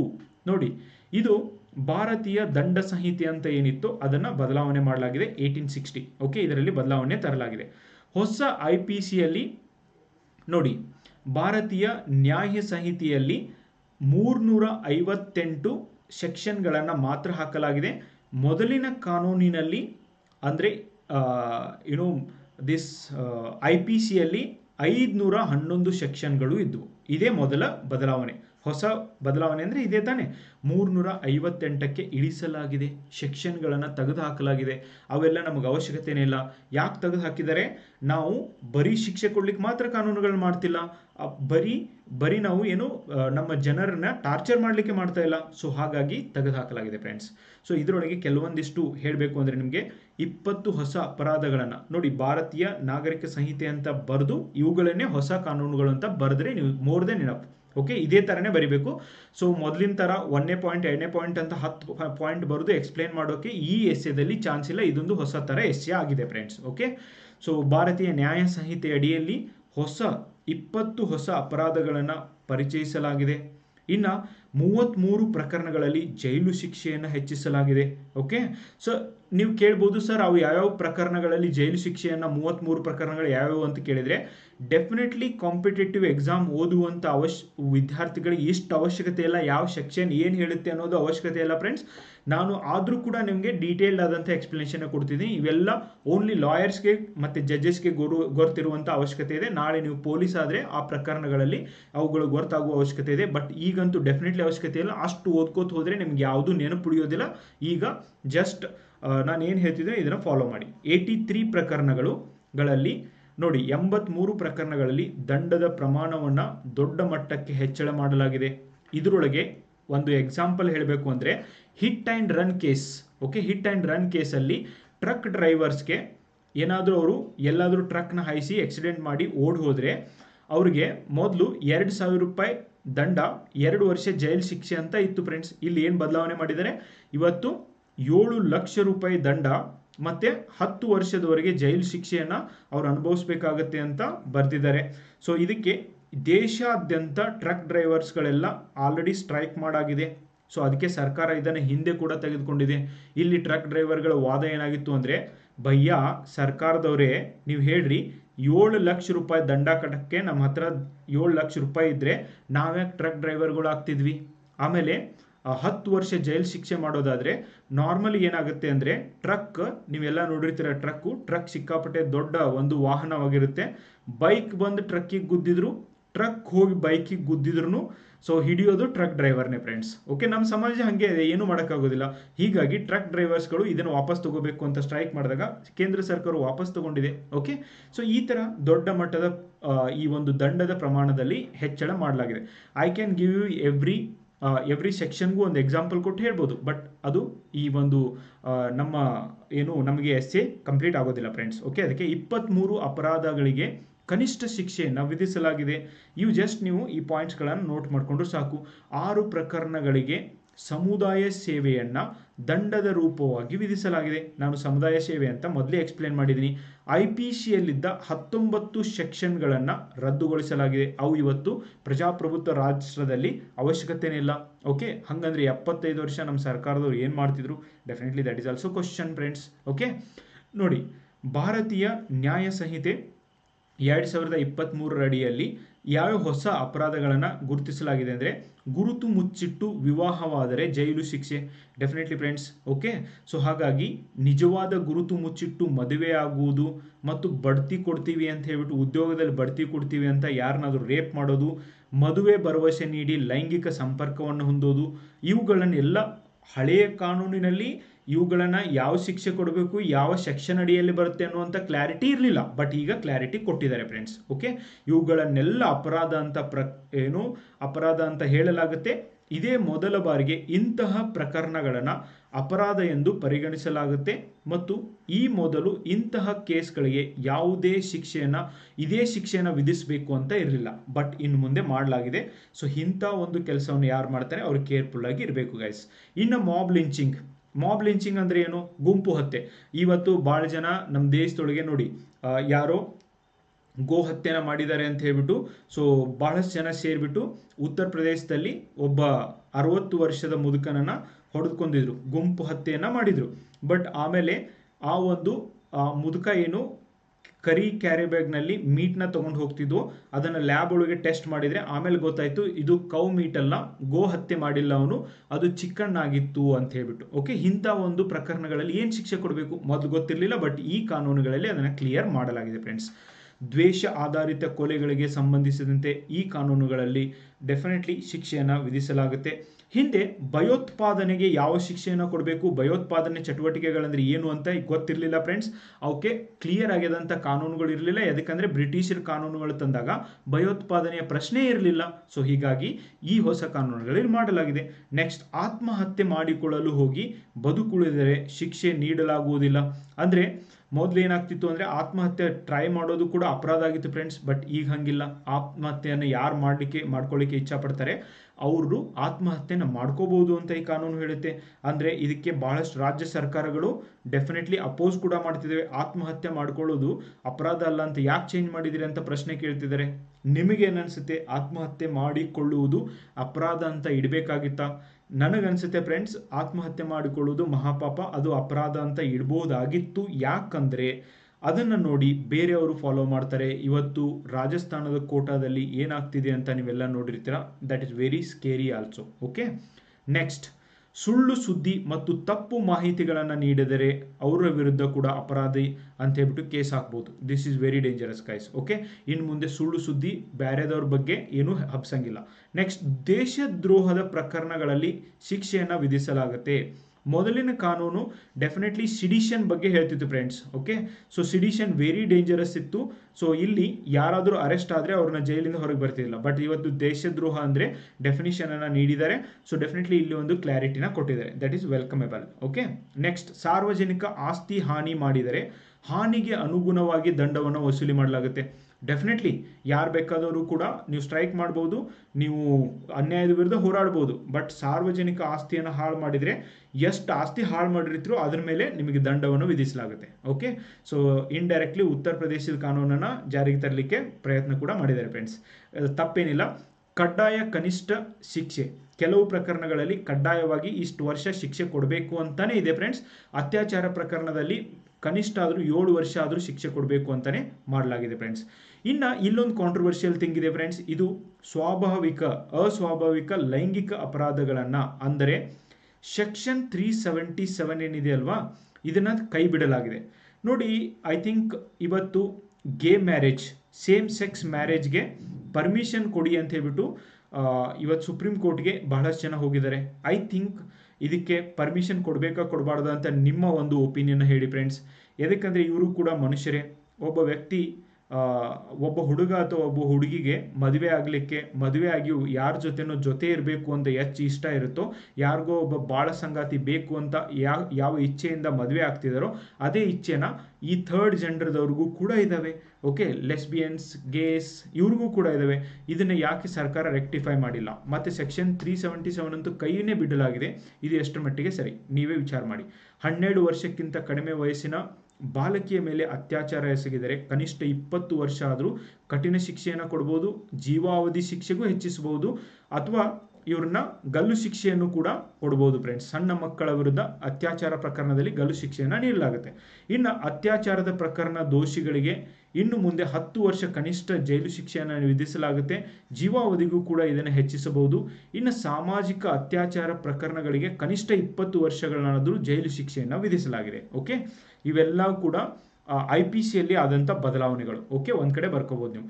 ನೆಕ್ಸ್ಟ್, ಹೊಸ ಕಾಯ್ದೆಯಲ್ಲಿ ನಾಗರಿಕ ಹಕ್ಕುಗಳ ರಕ್ಷಣೆಗೆ ಡೆಫಿನೆಟ್ಲಿ ರಕ್ಷಣೆಯನ್ನು ಒದಗಿಸಲಾಗಿದೆ. That's more than enough. Okay, next ಎರಡನೇ ಕಾನೂನಿಗೆ ಬರ್ತೀನಿ ನೋಡಿ ಫ್ರೆಂಡ್ಸ್. ಭಾರತೀಯ ನಾಗರಿಕ ಸುರಕ್ಷಾ ಸಂಹಿತೆ 2023. ಭಾರತೀಯ ನಾಗರಿಕ ಸುರಕ್ಷಾ ಸಂಹಿತೆ, ಇದನ್ನು ಅಪರಾಧ ಪ್ರಕ್ರಿಯೆ ಸಂಹಿತೆ ಅಂತ ಕೂಡ ಬದಲಾವಣೆ ಮಾಡಲಾಗಿದೆ. ಈ ಹೊಸ ಕಾನೂನಿನಲ್ಲಿ ಅನೇಕ ಬದಲಾವಣೆಗಳನ್ನು ತರಲಾಗಿದೆ. ಮೊದಲಿದ್ದಂಥ 484 sections, okay, 484 sections earlier, now ಇದನ್ನು 531 ಸೆಕ್ಷನ್ಗಳಿಗೆ ಹೆಚ್ಚಿಸಲಾಗಿದೆ. ಇಲ್ಲಿ ಹೊಸ ಎಡಿಷನ್ ಅವಶ್ಯಕತೆ ಇತ್ತು, ಎಡಿಷನನ್ನು ಮಾಡಲಾಗಿದೆ. ಸೊ ಇನ್ನು 177 ಹಳೆಯ ಸೆಕ್ಷನ್ಗಳನ್ನು ರದ್ದು ಮಾಡಲಾಗಿದೆ. 9 ಹೊಸ ಸೆಕ್ಷನ್ಗಳನ್ನು ಇಲ್ಲಿ ಹೊಸದಾಗಿ ಸೇರಿಸಲಾಗಿದೆ. ಇನ್ನುಳಿದ 14 ಸೆಕ್ಷನ್ಗಳನ್ನು ಬದಲಾಯಿಸಲಾಗಿದೆ. ಹೀಗೆ 484 ಇದ್ದಿದ್ದನ್ನು 531ಕ್ಕೆ ಹೆಚ್ಚಿಸಲಾಗಿದೆ. ಇದೇ ಮೊದಲೇ ಬದಲಾವಣೆ. Okay, that's more than enough. Next, ಕಾರ್ಯವಿಧಾನಗಳಿಗೆ ಟೈಮ್ ಲೈನ್ಗಳನ್ನು ಹಾಕಲಾಗಿದೆ ಫ್ರೆಂಡ್ಸ್. ಓಕೆ, ನೋಡಿ ಎಷ್ಟು ವಿಳಂಬಗಳಾಗ್ತಿದ್ವೋ ಆ ವಿಳಂಬಗಳನ್ನು ಕಡಿಮೆ ಮಾಡಲಾಗ್ತಾ ಇದೆ. ಓಕೆ, ಸೊ ಉದಾಹರಣೆಗೆ ಇವತ್ತು ನೋಡಿ 30 ದಿನಗಳಲ್ಲಿ ಶೀಘ್ರವಾದ ತೀರ್ಪುಗಳನ್ನು ಪ್ರಕಟಿಸುವುದು, 45 ದಿನಗಳಲ್ಲಿ ನೀವು ತೀರ್ಪನ್ನು ಕೊಡಬೇಕು. ಆಮೇಲೆ ಪೊಲೀಸರು ಆದಷ್ಟು ಬೇಗ ಚಾರ್ಜ್ ಶೀಟ್ನ ಸಬ್ಮಿಟ್ ಮಾಡಬೇಕು ಅಂತ ಕೂಡ ಇಲ್ಲಿ ಬದಲಾವಣೆ ತರಲಾಗಿದೆ. ವೈದ್ಯಕೀಯ ಪರೀಕ್ಷೆ ಕಡ್ಡಾಯವಾಗಿದೆ. ಓಕೆ, ಡೆಫಿನೆಟ್ಲಿ ಇವತ್ತು ಅವಶ್ಯಕತೆ ಕೂಡ ಇತ್ತು ಫ್ರೆಂಡ್ಸ್. ಕೆಲವು ಸಂದರ್ಭಗಳಲ್ಲಿ ಪೊಲೀಸ್ ಅಧಿಕಾರಿಗಳ ವಿರುದ್ಧನೇ ಕೇಸ್ ಹಾಕುವಂಥ ಸಂದರ್ಭಗಳು ಕೂಡ ಬಂದಿವೆ. ಹಾಗಂತ ಪೊಲೀಸ್ ಅಧಿಕಾರಿಗಳು ಏನೂ ಮಾಡಿಲ್ಲ ಅಂತಲ್ಲ, ಕೆಲವೊಂದು ಕಡೆ ಅಂತೂ ಅಮಾನವಿಕವಾಗಿ ಅವರು ನಡ್ಕೊಂಡಿದ್ದರಿಂದ ಕೇಸ್ಗಳನ್ನ ಹಾಕಿದ್ದಾರೆ.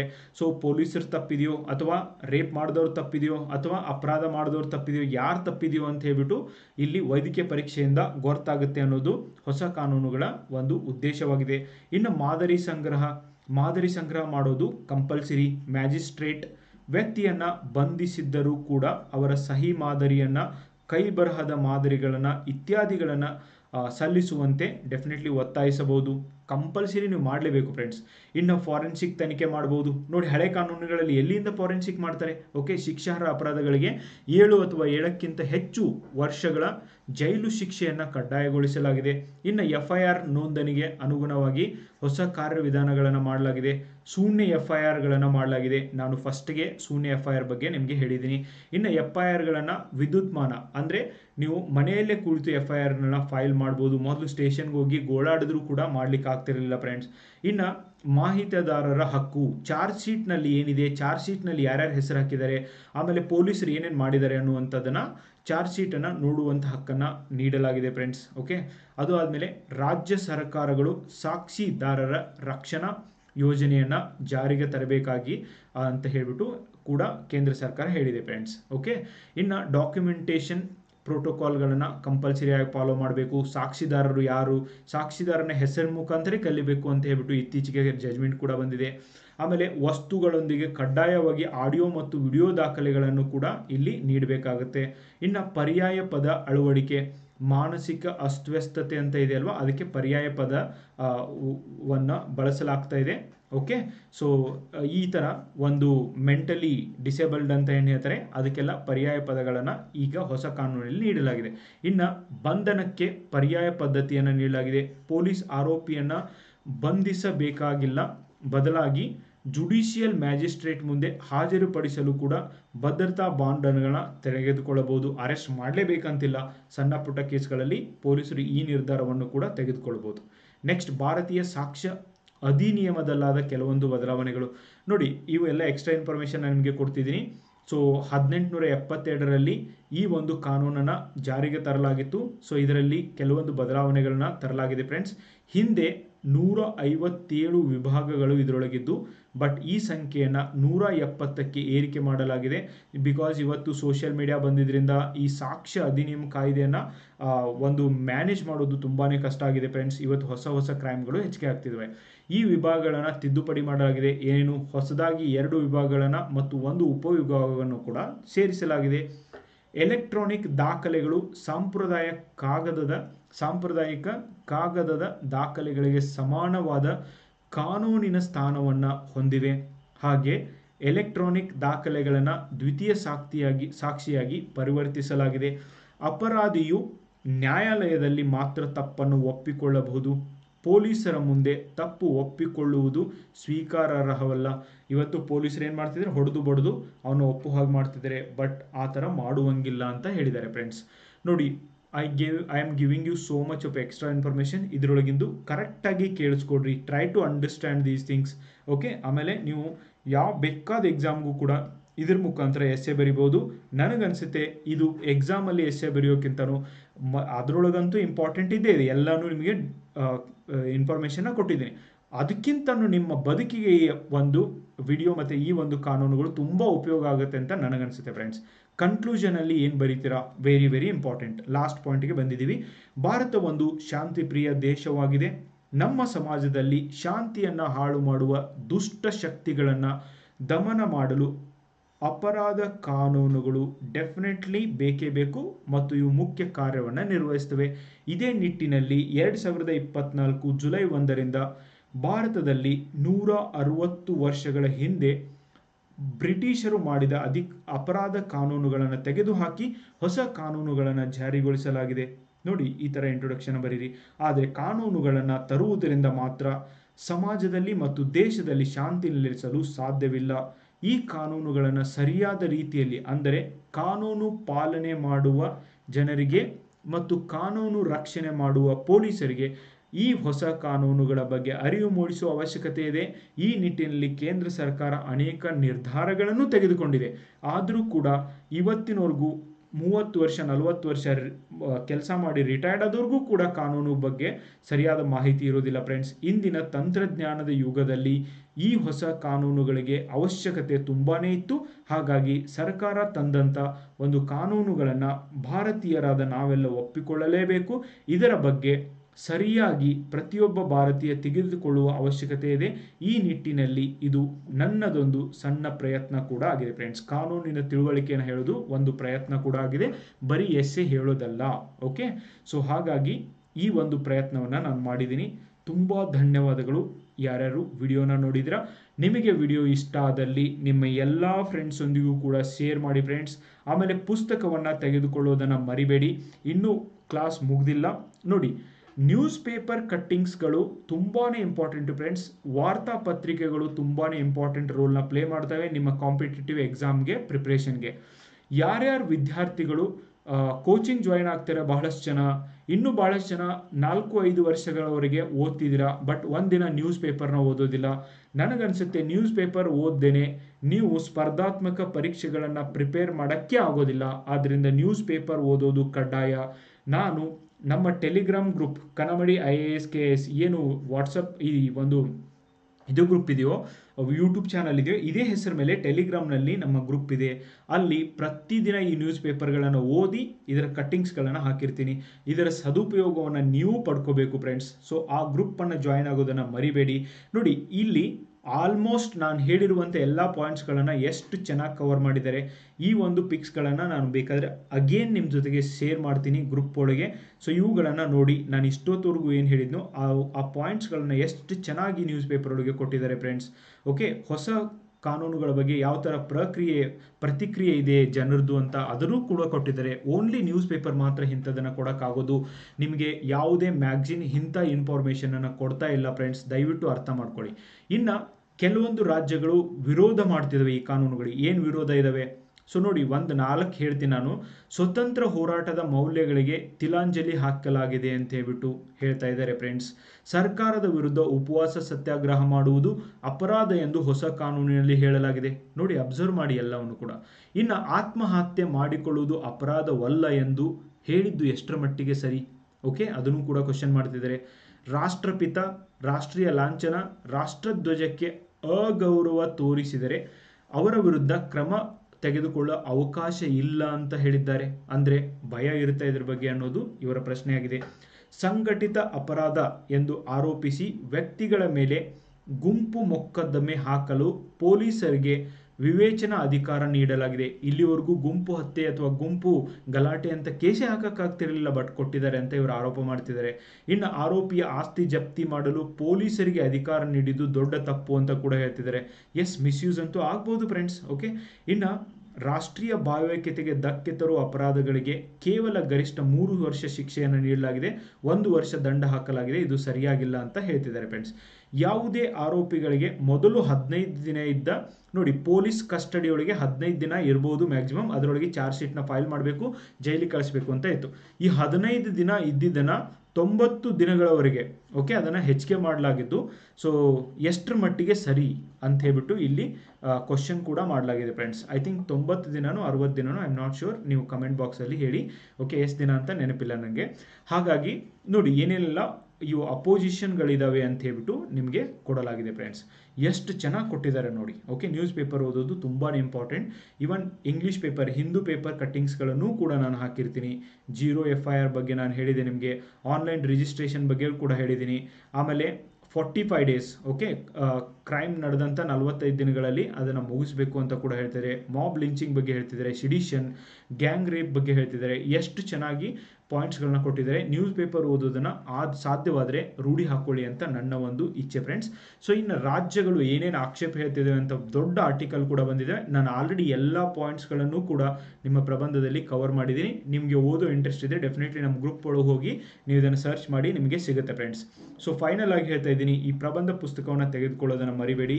ಡೆಫಿನೆಟ್ಲಿ ನೀವು ಆಮೇಲೆ ನಿಮಗೆ ಅರ್ಥ ಆಗುತ್ತೆ ನಾವು ಮಾಡಿರುವಂಥ ಒಂದು ಒಳ್ಳೆ ಕೆಲಸ ಏನು ಅಂದರೆ ಈ ಪುಸ್ತಕವನ್ನು ಖರೀದಿ ಮಾಡಿದ್ದು ಅಂತ. It is going to be game changer. So ಯಾರಿಗೆ ಪುಸ್ತಕ ಬೇಕೋ ಈ ಒಂದು ನಂಬರ್ಗೆ ನೀವು SMS ಮಾಡಿ ಫ್ರೆಂಡ್ಸ್. ಸೊ 7892086178 ಓಕೆ, ಪುಸ್ತಕವನ್ನು ತಗೊಂಡವರು ಬೇರೆಯವ್ರಿಗೂ ಕೂಡ ಹೇಳಿ ಪುಸ್ತಕ ಹೇಗಿದೆ ಅಂತ, ಸೊ ದ್ಯಾಟ್ ಅವ್ರಿಗೂ ಉಪಯೋಗ ಆಗಲಿ friends. So thank you so much for watching the video long ಆಗಿರ್ಬೋದು, ಬಟ್ ಎಲ್ಲ ಇನ್ಫಾರ್ಮೇಷನ್ ಹೇಳೋದು ನನ್ನ ಉದ್ದೇಶ ಆಗಿದೆ. Bye, take care.